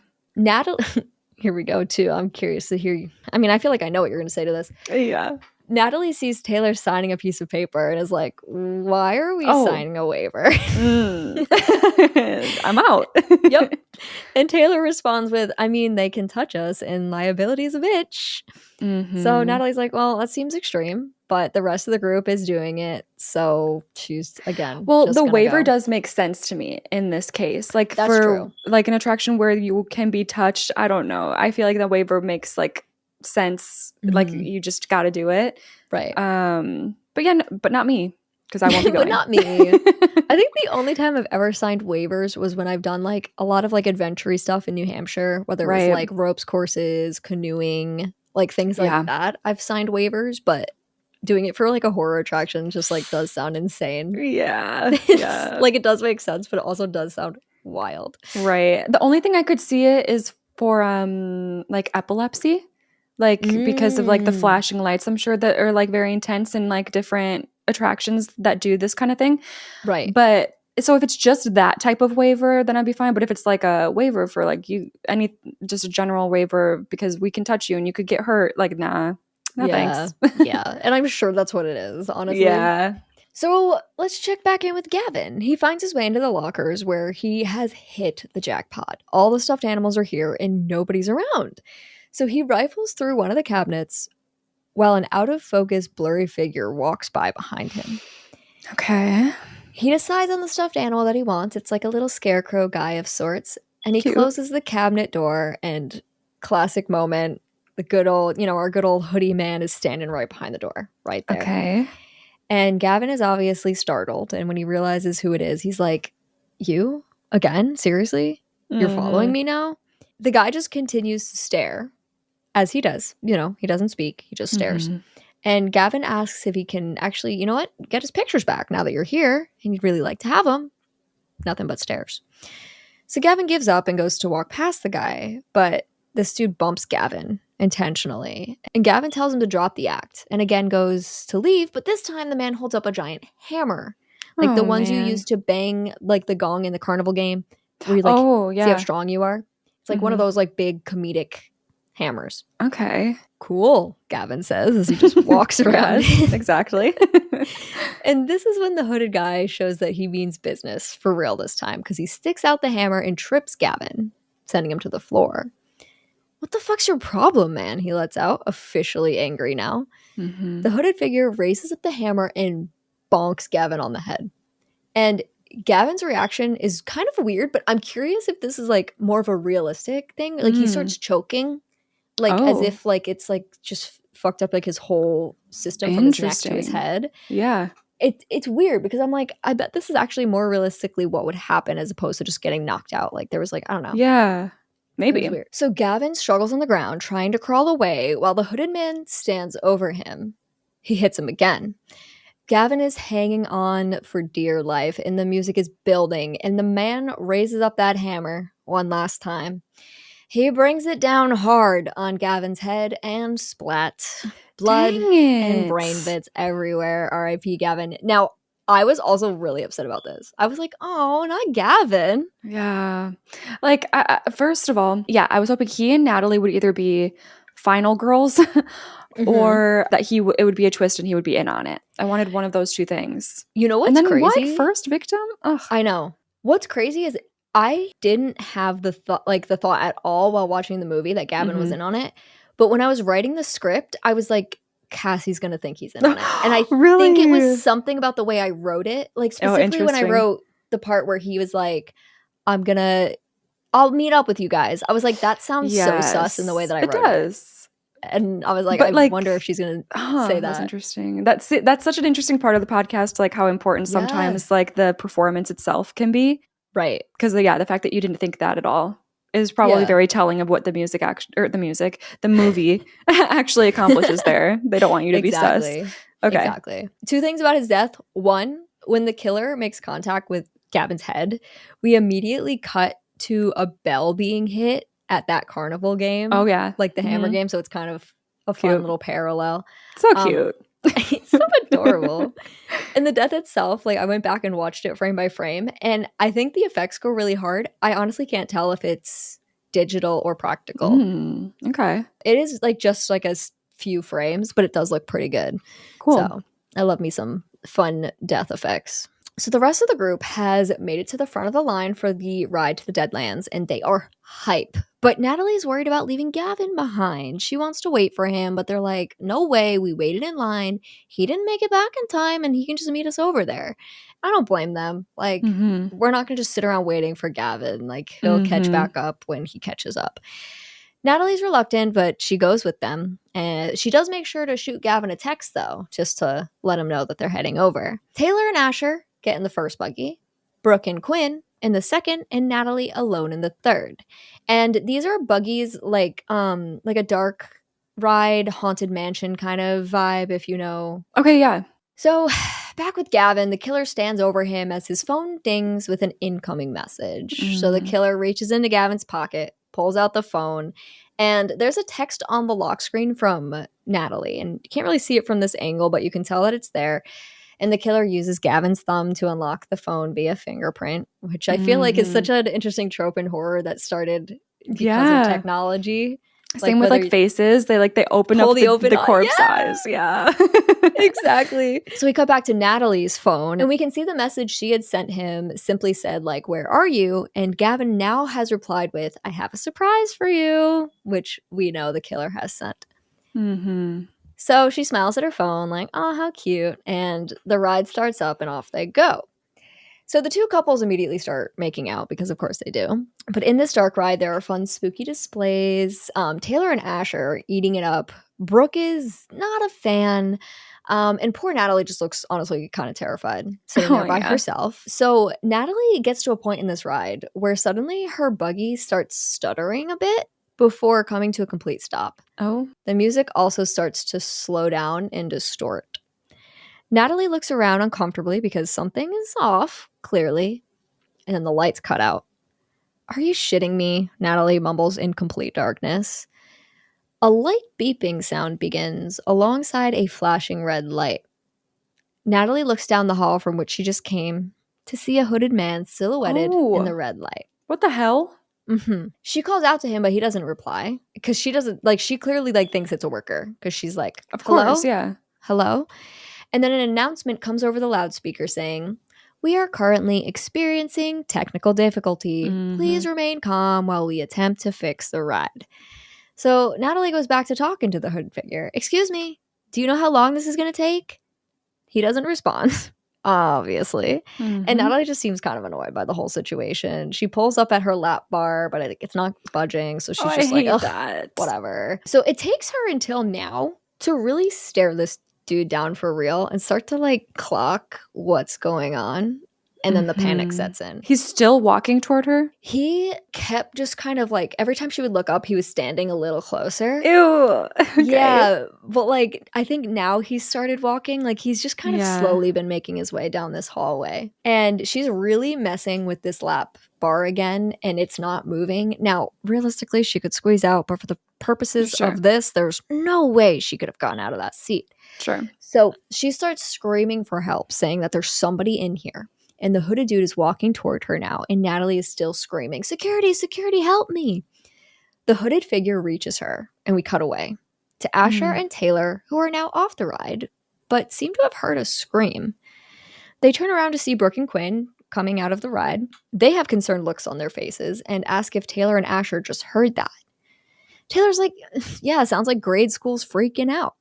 But Brooke's more worried. She seems to think it sounded more serious than that. The doors behind them open, and what should be Natalie's buggy comes through. But we're seeing something very strange instead. In the buggy sits a cloaked man, but he's facing backwards, and we don't see Natalie at all. What the hell? It looks so bizarre. I cannot express to you. First time I watched this, I was like, what the how do I describe this? What is that? So the buggy slowly rolls forward, revealing that Natalie is indeed sitting in the seat with the man. And this man is just perched on the handlebars, in front, staring backwards, right? It looks really weird. And everyone's looking at each other like, what the fuck's going on? Right. And Natalie's head's been down, but she looks up finally at her friends, and the masked figure also turns and looks at the friends. Suddenly a bunch more masked figures start emerging from other places in the room, and they're all surrounding the group when an announcement comes on saying, "You are now entering the Deadlands. The other will guide you on your journey." The man in Natalie's buggy gets up, undoes her lap bar, and reaches a hand out to help her out of the buggy. Oh.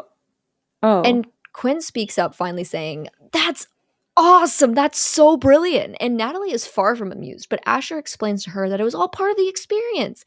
They fake a breakdown and have an actor get in with a single rider. That's so cool. That is. But it is I'm still on edge. That is for real what's happening here? So I still don't know. I'll be honest. Okay. Because what's interesting is these masked figures are wearing the same mask as our guy. Right. So I think he did his research and made sure to get a costume that was an actual costume for the night. So like what you were saying Yes. before, is that guy part of it? The worker probably would have said yes because that was an approved costume. Oh, shoot. That's Yeah. what I think happened. Because this is legitimately what's happening. Like, this is part of the experience. But Mhm. I don't know if any of those dudes, like, were him. Like, actually, it's not really confirmed. Like, Wow. that could have been the guy on the seat. We don't Yeah. know. But, like, it is part of the experience, which is, it is kind of an interesting thing to play with in this Yeah. situation. Yeah. Everyone but Natalie finds this to be absolutely sick. And I wrote, I have to agree with them. I think we Mhm. both do. Mhm. We've made it to the Deadlands. Yay. We've made it to Cassie's favorite part of the Yes, park. yay. Mhm. So Taylor and Asher immediately start geeking out over this animated skeleton horse thing, which I'll admit is pretty cool. And Quinn is like, okay, guys, what do we want to do? Should we just wander around? And Natalie's like, well, we should wait for Gavin. And then Asher interrupts. All right, Nat, real talk. I don't want to ruin it for you, but Gavin is out getting you one of those stupid stuffed animals. Taylor hits him in like the stomach and Mhm. like first, spoiling the surprise, but this does actually relax Natalie a bit. And she's like, wait, really? Like, oh, like, wait, really? Yeah, I probably would have told her at that point too. Like, okay, stop freaking out. Exactly. It's fine. Exactly. I don't really blame him for bringing it up because like at Yeah. this point it's kind of getting a little over the top. Yeah. So Taylor looks over to her right and is like, oh, guys, over here. And she wanders up to a sign that says maps. Beneath the sign is a dummy of a dead guy with a hole in his stomach, some guts spilling out. Mhm. And they determined that in order to get your map, you got to reach in the dude's stomach, Ooh.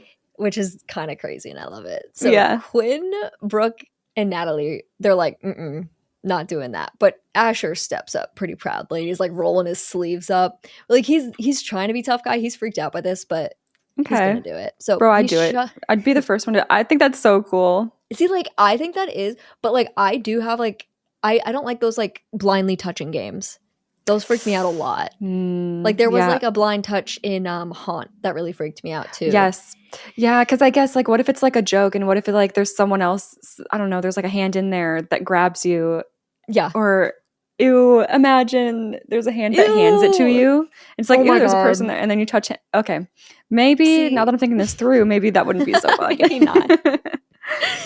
Well, Asher eventually like shoves his hand and honestly half his arm into this squishy Jeez. sounding stomach, and he's feeling around for a bit looking for the map. When this dead guy like jumps up and grabs Asher, like, and it scares the living shit out Oh of my him because it's God. like a setup where like there's a person there and they like grab you. Yeah. Oh my God, I would have probably shit my pants.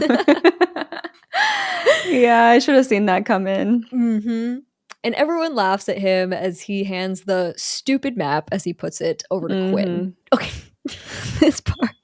So, Oh God. just then a costume actor runs over, picks Taylor up off the ground, and runs away with her. Ah, And everyone's like, oh, so kidnapping is also allowed. No, because like they're all standing there, but eventually they're like, maybe we should like follow her. Right. Whatever. So and Natalie says, I get touching somebody, but picking them up and taking them away from their group Right. is kind of fucked up. Yeah, that's crazy. That's crazy. I do think that kind of crosses a little bit of a line. Maybe that's Yeah. just me. Off screen, we hear Taylor before we see her. She's coming down a ramp from behind a building. I'm gonna barf. That guy smelled like a hobo's asshole. Oh my God. Naturally, they all make jokes here about how Taylor could possibly know what a hobo's asshole Right. smells like. Right. But Brooke and Natalie's attention is torn away to some creepy looking scarecrow doll children that are walking towards them with their Ooh. arms outstretched. Ooh. 5 creepy doll children come up to the group, each one reaching for the hand of one of the group. And Asher's like, oh, well, I guess we're going with them. So reluctantly, the group follows these children down a set of stairs in a creepily lit, foggy path lined with masked figures before ending up in the true Deadlands. Okay. The children lead them to a set of 3 possible entryways, and then they leave. Oh, okay. Thanks for not killing us, Taylor yells at the kids as they walk away. They turn their attention to the 3 doorways. Okay, guys. I think this is the triple maze, Quinn says. The 3 signs read as follows: sleep like a baby, very bad dreams, your worst nightmare. In unison, all the girls say, sleep like a baby, and Asher and Quinn scream out, your worst nightmare. I'll be honest, I don't know why Taylor goes with sleep like a baby. Like, that doesn't seem like her Yeah, that's character. true. Very strange. But anyway, we're going to split up the girls in maze 1 and the 2 dudes in maze 3. Okay. The next sequence consists of the 2 groups wandering the mazes, and I'm going to kind of do this out of order just because it's easier. Okay. I'll do the guys and then the girls. So the guys are handed flashlights by a creepy cloaked figure as soon as they enter their maze, which is kind of fun, in my opinion. And at first it's just a regular beam, but once they get in, they turn into like black lights and they can see like different things written on the walls. And that's cool. There's this girl on the ground and she has like these veins painted all over her that you can only see with the black light. It's pretty neat. Yeah. And she jump scares them. It's a good time. In the next room, their flashlights go out. And I love this room. So Asher and Quinn are walking down this hallway when from behind them a train horn sounds. We don't know what that sounds like. And the front of a train lights up and begins to push down the hallway after them. Like they have to move out of the way because this thing just keeps pushing down. It's pretty cool. It reminds me of like there's a couple rides like the Cars ride in Cars Land. And also I think Test Track in Disney where like they have these jump scare moments where it looks like you're about to get hit by a truck. Oh, cute. Like you're like going around the corner and then a truck's coming from the other way. Yeah. I love shit like that. It's so much fun. We're going to go over to the girls now. So they walk into a very Saw-like operation room. And then we get a cutaway shot where we see the hoodie guy enter their maze from another door. Great. They enter a room that has a laser ceiling effect going on. And do you know what I mean by that? Probably not. I'm immediately thinking of like the spy movies where there's lasers all over the place that they have to jump through. Ooh, no, but I love that. Okay. Have you ever seen the thing where like it's a foggy room and there are lasers set up in a way where it looks like a wall of like light as a ceiling because of the way that the light is affected by the fog? Have you ever seen that? No, but I can imagine. Yeah, it's very cool looking and like they're having fun like putting their fingers in the fog and the light. Okay. And when Brooke does it, like a hand from above grabs her, like the wall, which is kind of fun. Yeah. We keep cutting back to them and then seeing the dude wandering around, but we can hear the voices of the girls in the background, so we know that he's close by. They go down a cool hallway that's very reminiscent of Little Nightmares. You know that scene where all the hands with the hands come out. Yes, they go down a hallway like that. And literally spent way too long getting through that hallway in Little Nightmares. It's actually embarrassing. Some of those sequences are hard. No, is that in 1 or 2? Because 1 has very clunky controls and can be really difficult at points. I can't remember. But those games are so good. Yes. They go down this hall, and when Brooke like bumps into a hand, it grabs at her, and then like the hands just start going crazy and like start grabbing at them. Yeah. Now, what's interesting here is Brooke and Taylor break away pretty quick, but Natalie gets held back. So Taylor and Brooke run away, and they go down a hall. But once they go down, a wall shifts and opens a different path. So by the time Natalie gets there, she ends up down a different path. Okay. But doesn't realize it. Of course. So she ends up in a room alone where a voice comes over saying, leave no bone unturned when looking for illumination on the way out. It's giving escape room. Yeah. So Natalie starts touching all the props in the room when a pane of glass lights up and through it is standing Hoodie Man. He's just staring back at her. Great. Of course. So the two of them stare at each other for an uncomfortable amount of time before Hoodie bangs aggressively on the glass, which sends Natalie into a panic, and she's trying to find a way out, and she finds a door, but it's locked, and she just starts like aggressively trying to get out, and it eventually just unlocks for her. I don't know why. Great. That's cool. And she runs out into the open air where her friends are all waiting for her. Okay. So we're all together again. Well, almost all of us. They're like, girlie, what took you so long? And she tells them that that same dude was in there again, and they play it down, of course. And this is when Taylor says, when Asher gets out, we'll go someplace else. Yeah, just give him a second. Knowing him, he's probably having the time of his life. I don't know when this happened, but Quinn and Asher split up in the maze. Okay, and got Asher it. is still in there.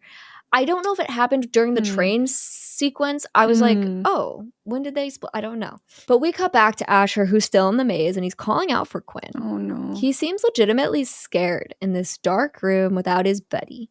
As much as I love this shit, I would be scared shitless if I was alone. Like, yes, I couldn't do this alone. Like, I would absolutely like just freeze. It's not fun anymore. Oh, no, Yeah. no. He's hearing screaming and growling while surrounded by tons of horrifying props that he can only see when he pans his flashlight over them. Mm-hmm. He's panning that light when he lands on a mask directly in front of him.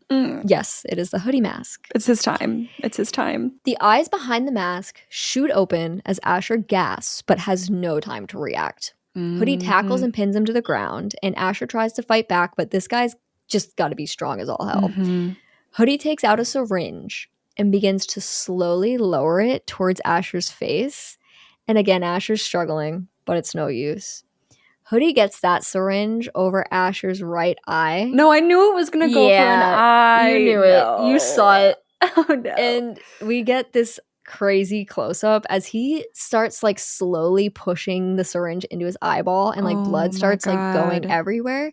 And like once he gets to the bottom of the needle, he then just jams the entirety of the syringe in there, including like the handle and everything, and leaves Asher there for dead. R.I.P. At least he died doing what he loves. You can say that much. And this is our second score check. Okay. This is not, people are not dying in the order I expected exactly. I agree. I think I was shocked that Gavin went first. Yes. But okay, so Gavin, I could see myself being, I said like I would be fine waiting outside of that, like away from the group in a place like this, in any situation. I'd be fine being alone in this park. Right. Away from the group. So I could be the person that strays from the group for whatever reason. If I want to go back, I'm the person that wants a stuffed animal. You know what? It'd be for me, not for anyone else. But I'd go back and play the game again and try to get a stuffed animal. Like, you guys go on. So I could see myself putting myself in the position that Gavin is in as well. The only difference there is I think I would be more inclined to be suspicious and scared sooner. And maybe that could help me getting away, because it took him a long time to be like, okay, cool hammer, dude, like whatever, like thinking he was a worker for most of the time. Right. So maybe that could help me out. I'll be honest, it probably wouldn't, because he was kind of cornered in the lockers.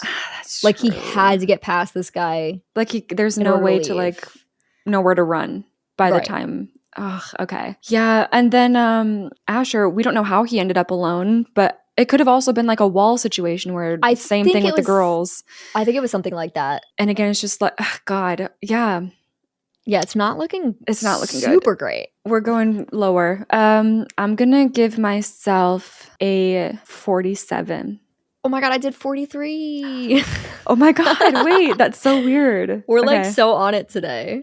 Yeah, 47 just because I want to be in the bottom half now, under 50%, because it's like the kills itself, once you're in them, it's very, very, very unlikely you're going to avoid. And I could see myself being, one of these people. I agree. And it seems based on the interactions, like once he has you, and there's not really any getting out of it, because he like overpowered both of these guys very, very easily. Yeah. Which is not great for us. So outside, the remaining four still stand together in a group. Brooke's trying to comfort Natalie, who is really over this whole thing. She's truly had enough. And this gross looking swamp monster comes over to jump scare the group, and Natalie gives him a stare down in like a please for the love of God, like just leave me alone. Yeah, mood. And instead of leaving, this thing like squelches goo all over Natalie's clothes and hair. No. Yeah. Was that in the fine print? Because I would have read it of that waiver. Like, I do not want to get shit in my hair and all over me, no. Yeah, no, at this point, I really do feel for her. Like, yeah. I can't even imagine the level of pissed off I would be if I was already like over it and then this happened. Oh my God. I would just cry.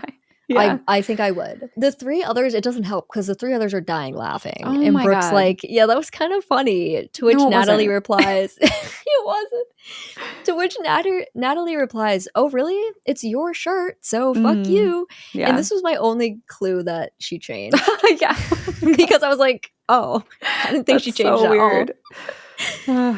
So Brooke and Natalie head to the bathroom to wash all this crap off. And I feel the need to mention that this bathroom is dead. It's really only the two of them the entire time they're in here, which might be the most unrealistic part of this film. Right. But they have a little heart-to-heart while Natalie cleans up her shirt. This isn't how I wanted tonight to go, Brooke says. I just wanted it to be like it used to be. Natalie's like, yeah, I knew this place would be scary, but I didn't know it'd be this intense. And Right. Brooke agrees. Brooke gets real. But hey, are you good? I just worry about you. And I love you. And I miss you. And Natalie's like, I love you too. And they like kind of say it like, I love you too. Yeah. And Natalie apologizes for not being around as much lately. And Brooke's like, we got to see each other more often. We got to figure out a way to see each other. Natalie just responds with, let's go to Spain. And Brooke's like, what? Really? So I guess this is something they've talked about in the past. They've wanted to go to Spain for a long time, and it's just never happened. But Natalie's dead serious this time. Okay. Brooke is so excited. You promise? She asks Natalie.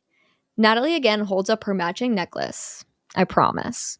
Brooke is over the moon with this whole thing, and she says she'll meet Natalie outside as she like shimmies and dances out of the bathroom like, we're going to Spain. We're going to Spain. She's so excited. So Natalie's still trying to clean up her hair when we hear a toilet flush and a door squeak open. Oh, good. Yep, here he is. Yeah. She goes over to a hand dryer that is placed up on a wall above a mirror. I don't know if this is like a thing have you ever seen this in a bathroom where they like put it like it's there literally to dry your hair?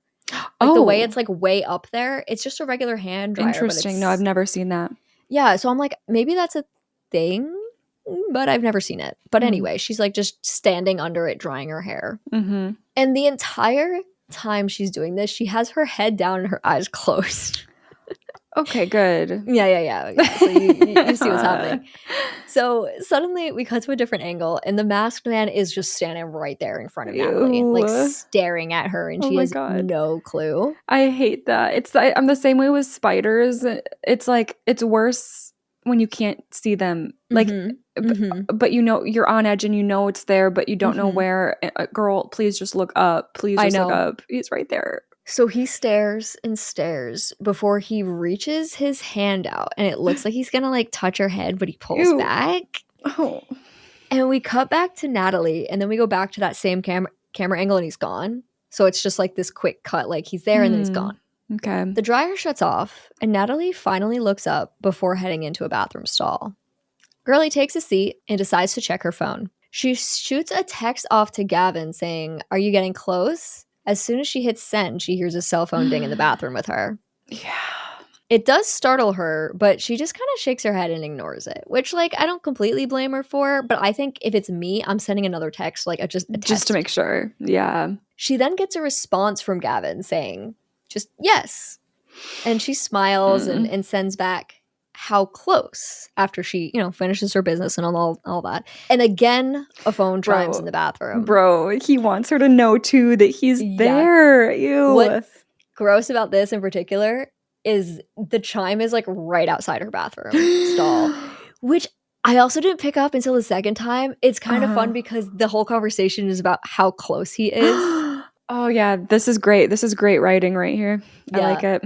I loved this. So now she's like officially freaked out, and a pair of boots take a step forward and become visible under the door. She immediately recognizes those shoes. She immediately recognizes those shoes. So tell me why she starts like leaning down to look under the door. Girl, just get out. You guys, it's time to run. Like, just don't, like, why? We've talked about this every episode. I hate the leaning thing. There's no need to do it in this situation. We don't need to see. Yeah. But luckily, before she can like fully look under, the door just starts rattling like crazy. Like the guy's like on the other side just like hitting it. So she backs away and she screams that she's calling the cops, but like we can see that her call's not going through. I guess, I don't know, no service, even though she was just texting, whatever. Right. So she crawls from her current stall into the next one over in very obvious fashion, I might add. Like her butt literally goes under the stall into the hall, and I'm like, okay, girl, could you be a little more discreet? And as soon as she makes that move to the next stall, the rattling stops. She waits in silence, but nothing happens. Then we see a hand start to come over the top of the stall from where she just was very, very, very slowly. Mm-hmm. And that hand comes down very quickly on the top of her head. But given the angle that he's coming in from, like, there's not much he can do. So she's able to, like, break away pretty easy because he just kind of, like, grabs the top of her head. And, like, I don't know. You can't get a good grip on the top of a head, I feel like. Sure, yeah. So she breaks free and she's able to run out of the bathroom. Okay, great. Right. She finds Brooke outside and seemingly tells her everything because the next thing we know, we're back in the bathroom with a security guard. Okay. I hope bathrooms are off limits at places like this. They should be if they're not. So the guy goes, yeah, I don't know what to tell you. He says, looking in the stall, it's empty, which, like, well, no shit, it's empty now. Like, thank you for that. Natalie is very frantically explaining to this guy what happened, but the security guard's kind of at a understandable loss. And he says, look, I know the scares aren't supposed to be in the bathroom, but if you can't even identify him, I don't really know what you want me to do.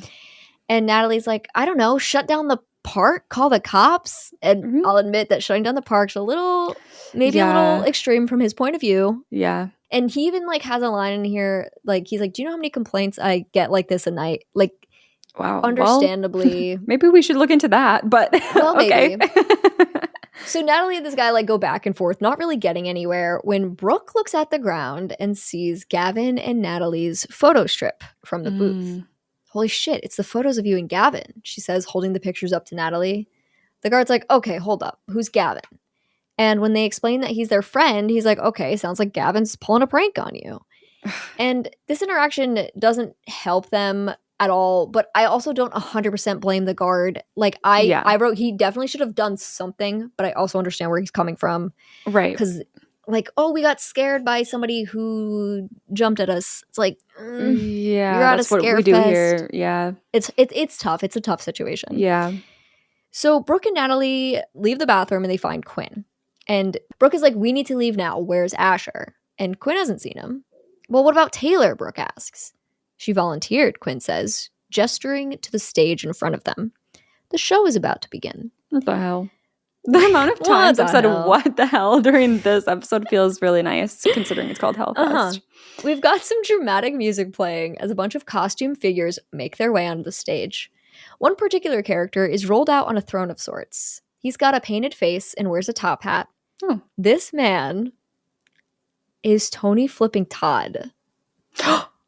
Oh my God, how did they get him? Literally, how did they get Tony Todd? Explain this to me. I didn't even, like, fully pick up on it at first. When the guy came out, I was like, that guy's familiar. Yeah. Like, I definitely know that guy. But then the voice. I should have got it with the voice, but my brain was not expecting Tony Todd. Yeah, no, I wouldn't either. I don't know if I'd pick up on it either, especially when he's, like, all done up.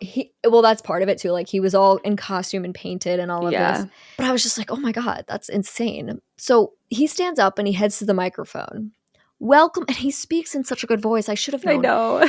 Welcome, children of the night. Are you ready to leave the land of the living and enter into the darkness?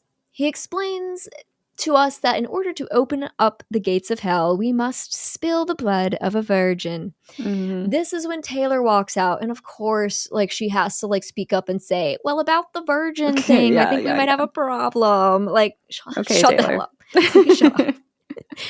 So Taylor and Tony go back and forth with some performance stuff, which eventually leads to the reveal of the guillotine. Oh. Taylor is hyped for this as the executioner comes out. He's got, like, a special executioner mask on, and he gets her all set up and ready to go. Out in the audience, Natalie's freaking the fuck out. She's like, something's not right. And she's saying this, though, honestly, at this point, I don't know how. Like, she knows, like, because she keeps saying something's not right, even though there's nothing that's, like, really standing out. Okay. And I don't understand her until she looks at the executioner's shoes. Yes, of course, it is him. And she begins, like, whispering to herself. She's like, that's him. That's him. Oh, God, Taylor. Yeah. So she makes a run for the stage, and this next sequence all plays out in slow motion. Okay. Natalie is stopped by security guards as she hysterically tries to make her way onto the stage to warn Taylor. Taylor is giving thumbs up to the crowd. She's being a ham. And the executioner pulls the lever, and down comes the blade. It makes contact with Taylor's neck as her head... Fuck that, you know what I mean? Who cares? Who cares about the beheading? Sometimes it's easy to just keep going, and sometimes it's so loud it just is shocking, and you have to stop. And you just go, yeah. Okay. It makes contact with Taylor's neck as her head falls forward onto the stage and rolls over to Tony's feet. He puts his foot on top of it like he's trapping a soccer ball. Okay. And then picks up the head off the ground. Oh, okay. He holds it up to the crowd. It's a dummy head. And everyone cheers. Yeah. For a second, I'm like, what the fuck is he doing? Like, why is he just so casual? Right. We cut back to the guillotine where Taylor brings her head up from behind the blade, looking absolutely thrilled. She's like, that was awesome. And Natalie just stands there, like, just kind of trying to take in what just happened. Ha ha ha. Yes. Hellfest, Tony Todd screams to the crowd before kissing the head on the cheek. Now, backstage, Taylor calls out to a security guard who looks pretty busy. Like, he's like, can someone get me out of here? And the guard looks to the executioner and is like, hey, can you take care of it? And the executioner just nods back. Oh, he will. Oh, he will. Exactly. Taylor starts talking to the silent executioner, apologizing for that screaming girl. That's my best friend's best friend, and she doesn't get horror, so, you know, what can you do? The executioner doesn't respond, just stares back at her. So, can you get me out of this, please? She asks. The man walks toward her, but instead of letting her out, he slides her forward. And now her head is like actually in the guillotine hole. And he starts tightening the straps, right? Taylor's more confused than scared at first. She's just like, hey, that's not what I asked you to do. Like, can you just get me out of here? He then adds that strap behind her neck. And this is when my claustrophobia kicks in. Ooh. And I don't even know if claustrophobia is the right word, but I have like a really hard time with like being pinned and trapped. That's something that's like insanely triggering for me. Wow. And so watching this, I was like, oh my god, like I was like squirming. Yeah. Like there's an episode of iCarly where Spencer gets trapped in a vent with like his arms pinned to his sides, and that always triggered me so like the bad. Immobility of it is more triggering to you than the actual like small space aspect. That's why I don't think claustrophobia is like the right word, because I can be in a small space, but if you pin me, oh my god, I can't. Oh, I'm gonna throw up. Okay. So Taylor's starting to freak out now. Yeah. And the executioner finally removes his mask to show Taylor who he really is, the hoodie man. Now she starts screaming for Brooke and Natalie. Well, Natalie's talking to that security guard again, who is saying that they are calling the cops on her now for what she just did. And she's like, yeah, great. That's what I wanted you to do before. So awesome. Sounds good. Yeah. Taylor is squirming and struggling, but she cannot free herself. The executioner pulls the lever again, and down comes the blade. But, ooh, that blade's not actually very sharp, is it? Oh. It merely cuts slightly into her neck. Still looks uncomfortable, but her head is attached and she's alive. Okay. Hoodie seems kind of disappointed. He, like, runs his finger along the blade, and he's like, what the fuck? Like, so he's like, I'm going to reset everything up and try again. Oh, my God. But while he's doing that, Taylor manages somehow to free her hands and undo the buckles around her neck and back. By the time Hoodie looks back, she's gone. Taylor is now running, screaming down the main stretch when Quinn sees her and calls the others over. Like, oh my god, look, there's Taylor. Okay. They run away from the guard because, like, fuck this whole thing. Like, yes, whatever, dude. Taylor is running, screaming, he's trying to kill me. Help, somebody help. And no one's doing anything because, again, we're at Hellfest. So what do we expect? Hoodie is slowly walking down the street after her. And for whatever reason, Taylor stops and turns around to look at him, and he quickly swipes his blade at her face, grabs her, and stabs her in the stomach. Oh, jeez. This is when Quinn reaches the scene. He grabs at the hoodie man, saying, hey, man, what are you doing? Hoodie just turns on a dime and stabs Quinn twice in the torso. Both Quinn and Taylor fall to the ground, dead. Wow. Okay. This is one of my few complaints with this movie because these two deaths are really, really lame, given everything that they just went through. I honestly would rather have the guillotine worked. Exactly. I don't know what the point was of making her run down the street just to stab her. Like, from a plot standpoint. Yeah. Why didn't you just cut her head off?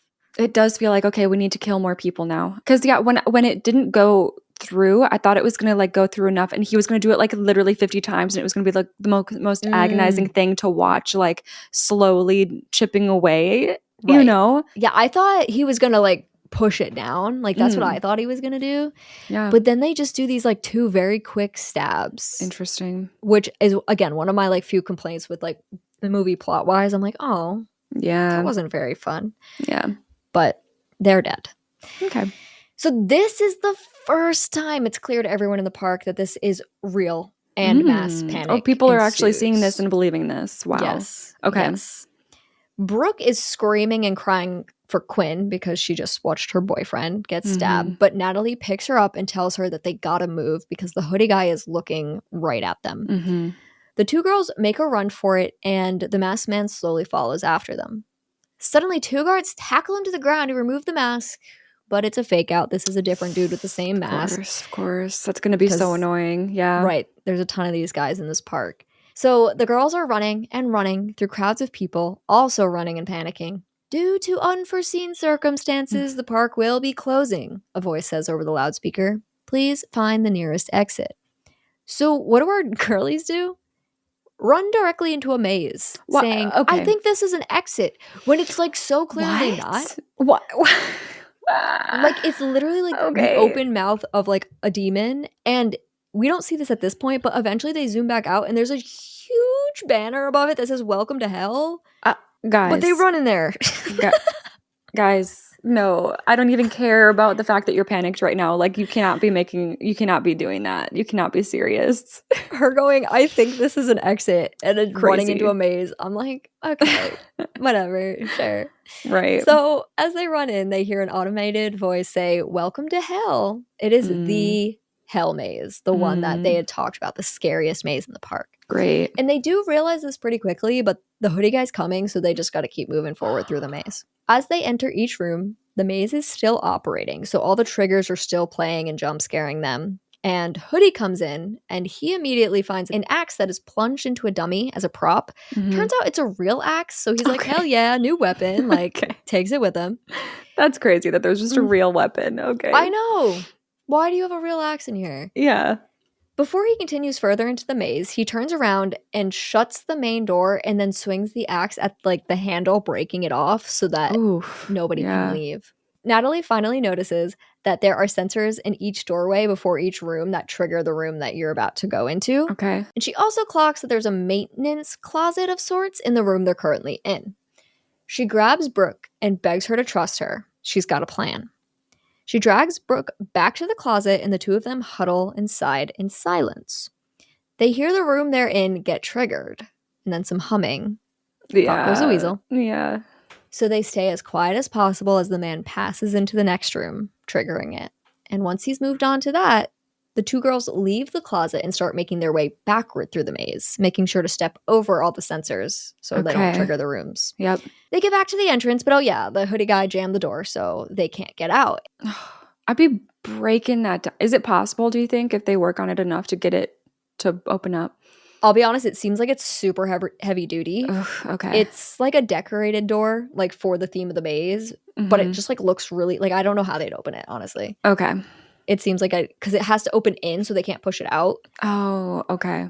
Brooke starts banging on the door, screaming for help, but Natalie shushes her and tries comforting her, and it's like, shh, like it's gonna be okay. Like, we gotta be quiet. We can do this. We gotta go forward through the maze. We can do this. She says this to Brooke to try to get her to chill, and they head back in again, careful not to set off the triggers. They also look around for anything they could use to defend themselves, which is actually more difficult than you'd think because most of this stuff is rubber, which is kind of funny because why was the axe not rubber? I don't know, but everything else is. Natalie finds an unlit torch and hands that to Brooke before grabbing something for herself that we can't really see, but she finds something for herself and they continue on. Eventually, they make it to a pretty sick doll room where all the dolls' faces are covered and the sounds of crying and whispering children play alongside footsteps that sound like they're running around the room. Pretty freaking cool, I'm not gonna lie. Yeah, love to hate it. Behind the girls, in the sea of doll faces, we can see some movement before the masked figure peeks his head through, staring the girls down. He slowly makes his way behind them and raises his axe, and this is when Natalie happens to glance behind them and she screams seeing him, but the man brings down the axe and gets Brooke pretty good in the thigh. Oh, shoot. Natalie's able to get 2 swift hits in on the man with her torch, giving the two of them a chance to run away.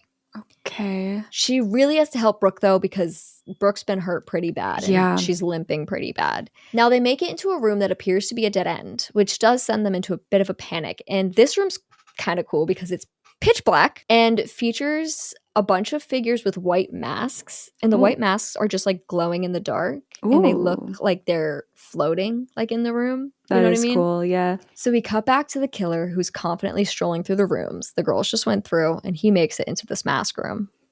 It's silent. He looks around, taking in the situation, and he actually walks forward to the other end of the room, and we pan past one of the masks that has real eyes underneath, one of the girls, of course. And on the other side of the room, he quickly and easily finds a hidden door in the wall, and he opens it, and this red light spills into the room as an automated voice says, "Clever, clever. You found the secret path to hell." The killer turns and like looks back into the mask room. He's clearly assuming the girls did not find this door and are hiding somewhere in here. So he walks around staring into the eyes of the masks around the room before quickly turning and driving his axe into one of the figures. Like, I guess he thought he had like clocked them and he was just like gonna aha them, but it's not one of them. Yeah. His axe gets kind of stuck in the figure, so he goes to get it out, but Natalie quietly removes her cloak and her mask that she's wearing from behind the killer, and she creeps up behind him, gives him a good old whack with a mannequin arm, and he falls to the ground, and Natalie screams for Brooke to go. She just keeps whacking this dude with the arm until it breaks, and then she starts kicking him in the stomach. I'm like, yes, girl. Keep going, yeah. Yes, girl. So Brooke runs through the door. Well, she's limping, but she's doing her best. Yeah. But the killer finally gets a kick in himself, like into Natalie, who then goes to the ground. And the killer like gives her a good old hit to the face with the butt of the axe. And like we like see this and it cuts away and you're like, oh, fuck, like that's bad. Yeah. So Brooke wanders further into the maze, setting off every single trigger she passes because she does not have the ability to like really like be careful and step over the trigger. It's not happening right now. Suddenly, an axe comes through one of the cloth walls and out pops the killer who's now chasing after Brooke. We also hear Natalie's voice call out for Brooke, which I'm like, oh, I guess she's fine. I don't know what just happened, but like, okay. Cool. Yeah. And Brooke's going down this one dark hallway that is kind of fun. So it's a plain black hallway with multiple triggers on the floor that you can see.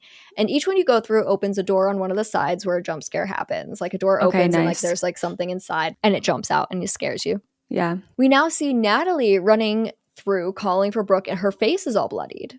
But I guess he just like let her go after. Sure. Okay. I completely understand the energy that you're capturing here, where sometimes like final acts in a lot of horror movies can get very sloppy with like what's going on here. It doesn't really matter, but then it's so funny trying to explain it on this podcast. I've realized that with a couple movies. Yes, it's so There's hard. a lot. And like that's why like this has happened to me before too, where I just start being like, okay, and then like this happened, but like don't worry about it. Because, yeah, like, it doesn't really matter. Whatever. We're gonna get to a different thing. Yeah. That's how I felt about. I feel like the mazes are hard, and you probably felt that with Haunt. Like trying to explain the mazes is like it's too much. It's just like there's too much going on. So Brooke is running down that cool hallway, but then she trips, and the killer rounds the corner into the same hall. Okay. Brooke's kind of down and out here. Like she slowly like is sliding herself backwards along the floor as the killer walks toward her. She's reached that point where she just can't fight anymore. Yeah. And she's just crying and begging for her life and asking the killer, like, why are you doing this? Yeah. You got to get it in. He slowly walks toward her, setting off each one of the triggers the same way that she did. And Brooke continues, I won't tell anyone, please. Which, again, got to get that one in, too. Yeah. So the killer reaches the last trigger. And when the door swings open, Natalie's inside. And she jumps out and stabs the killer in the stomach. With something sharp and pointy. It's actually pretty sick and pretty smart. I'm not gonna lie. Like, it's a good plan. Yeah. This is a big old stabby stab. I don't know what she stabs him with, but it's like that. Thank God we found that. Yeah. Exactly. So the killer falls to the ground while Natalie grabs Brooke and quickly starts charging for the exit. Just as they reach it, police officers burst through the door with their guns up. He's right behind us, screams Natalie as the cops push past them. Okay. Things get kind of slow-mo and we lose like dialogue and it's just kind of like intense music and you know how it is. Yeah. And a couple of cops tend to Natalie and Brooke while two others walk backward through the maze looking for the killer. They come upon the spot where Natalie and Brooke had left him, but all they see is a puddle of blood on the floor. Oh, good. Brooke and Natalie sit on the steps of the entrance to the hell maze wrapped in blankets as another cop approaches them. We looked everywhere, but we couldn't find him, she says. Oh my God. Natalie is distraught hearing this, and Brooke just like stares in disbelief, like she just is like not even there at all. Mm-hmm. Don't worry, we're gonna keep looking, okay? The cop assures them. We push in on Natalie and Brooke as they continue to cry and huddle together. The screen fades to black, and we hear Natalie say, "They're gonna find him." The voice of a news anchor comes in now, and we cut back to a van driving down the street at night. Tragedy at Hellfest tonight. Police believe that the suspect may have entered the park anonymously with the rest of the attendees. 4 fatalities have been confirmed, with 2 of the bodies being hidden within mazes inside the park. Mm-hmm. All of this leads police to connect tonight's murders to the killing of a girl at Orange Grove Haunt just a few years ago. The van pulls into the driveway, a pretty typical suburban home. Very pretty. And a man in a black hoodie walks into what appears to be a garage and unlocks a cabinet on the wall. Inside are 5 different masks, all different faces. Hanging up against the wall and on the cabinet shelf are a variety of objects. A necklace, a pair of glasses, a watch, rosary beads, some rings. The man hangs up his mask that he wore tonight and places the photo strip on the shelf with the other items. He closes the cabinet, and we follow him from behind into the home. He slowly makes his way into the living room where the TV is on and a little girl sleeps on the couch. Oh my God. Why? He stares at her from across the room while humming "Pop Goes the Weasel" one more time. Ew. Eventually, the little girl stirs and wakes up. She sees the man standing there, and it takes her a second to process before a huge smile appears on her face. "Daddy, you're home!" she screams, running over and giving him a big hug. "Did you bring me anything?" she asks, while the killer pulls out a stuffed animal from one of the games. He gives it to his little girl. Title card, Hellfest. Oh, wow. The end. Wow. This is the only, there's not like any plans, or there wasn't a sequel to this or anything? Not that I know of. Okay. I love the ending, personally. I like that added ending of him getting home. And like the souvenirs being shown. Yes. That's terrifying. And I just also want to say I love that both Natalie and Brooke survived. Right. Yeah. I was nervous for Brooke. Same. Like, it felt like Brooke was going to die and it was just going to be Natalie. Yeah. Like, was definitely, the final girl kind of energy of it. But yeah. I'm glad that at least, like, they still have each other. Right. Yeah. Now they can be together. Yeah, right? But okay. Yeah, that was fun. That was a fun one. That was like, yeah. Other than some, very like cringy dialogue here and there, I feel like that was like an even scarier story than Haunt, because Haunt is just like, oh my God, guys, just don't go to this stupid place. But this feels like scarier because it's like, oh, this could happen, like to me, For sure. Okay. Final 3rd act score. If I took an axe to the thigh, I would bleed out and die right there and then. I would not be stumbling along. I don't think I could do it. I can barely walk as it is. Like, yeah, right? My back already hurts. Like, if I have a wound, I don't know. I mean, again, it comes back to like, I'm sure the adrenaline that you're feeling there, you probably wouldn't feel it in the moment. I guess my adrenaline would kick in and I'd keep it moving. But we have Taylor. Yeah, Taylor and Quinn.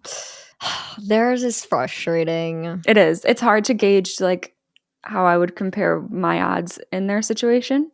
It's so hard. This is so hard to put a final score on this 3rd act. Right. And also remember, too, that Brooke and Natalie ran into a maze instead of out an exit. This is true. We wouldn't be doing that. I just know we wouldn't. Like, I know sometimes it's bad to be cocky and be like, you don't know what you would do in their situation. And sure, there's a 0.01% chance that I would, 0.0001% chance that I would do that. I just cannot see how I would ever do that. Right. Like, why? Like, especially because there's tons of people running around also panicking for the exit. Like, there's no way you don't make it to an exit. You need to stick with the crowd, first of all. Don't isolate yourself elsewhere. And like, you find an exit, an actual exit. Come on. Right. I think I'm just going to give myself a flat 40%. Flat 40? Yeah. It's actually crazy because we moved very similar because I went to 32%. Okay, like you went down, but not too much. Yep. Yeah. Yep. Interesting. We moved very similarly through this one. It's just hard. It's just hard. Like, I wouldn't be, I don't Like, know. no. Obviously, the 60% of this that I'm going to die, right, is Mhm. having to put myself in the shoes of just randomly running around this park and someone stabs me in the stomach. Yep. That's all that it is for this final act. And it's annoying because I'm just like, oh my God. It's just all luck, it feels like, with them. Wrong place, Right. wrong time, wrong friend group. I don't know. Yeah, it's also hard when, like, the killer is kind of unrealistically strong, Yes. where, like, Dangerous Animals, that I understood because this man was Yes. genuinely huge and strong. This guy just looks like an average dude that, like, Okay. probably would have a harder time fighting these pretty fit younger guys, Yeah. than he did. Oh, wow. My weighted average comes to exactly 50%. Really? And I think I'm going to keep it that way. I think that's fair. Yeah. Mine came to 44. Okay. So that puts us at what, 47? Yes. I think that's fair. Yes. I think that worked for this. That feels right. Oh, that's interesting. It's been a minute since we've had like a weighted averages that feels right and makes sense. Yeah, I know, because we're constantly like, It works here. Yeah. No. Well, I think the reason for this one is because it's like, it kind of, the survivability aspect of the movie stays pretty consistent from the first to the second to the third. You know, a lot of the times the problem is so much weighs on the third that it's like, ugh, Yep. no, I need to disregard the first act. It doesn't really count. Right. But here, you know, it counts. It makes sense. Yeah. No, you're right. Like, every act it feels the same, kind of. Yeah. Yeah. But yeah, that's Hellfest. I personally, like, can recognize that it's not the highest quality film of all time, but I think it's super fun. Mm-hmm. Because I love, like, amusement park stuff and then haunted attractions. And Mm-hmm. I'm telling you, I literally, like, watching this, I was like, okay, I need to go to Fright Fest this year. Like, it has to happen. Now that you've told me this story, I'm like, well, the glow stick thing is nice to know. But now that you've told me this story, there's this whole facet I'm thinking of like, oh my God, it's not just the actors I have to worry about. It's the people that could just random people can come in and blend in. Yeah, thank you guys so much for tuning in and hanging out with us this week. As always, please check us out over on our Instagram at I'd Survive Podcast. There you can also find the link to our Discord, where you too can submit your own score. So let us know. Would you survive?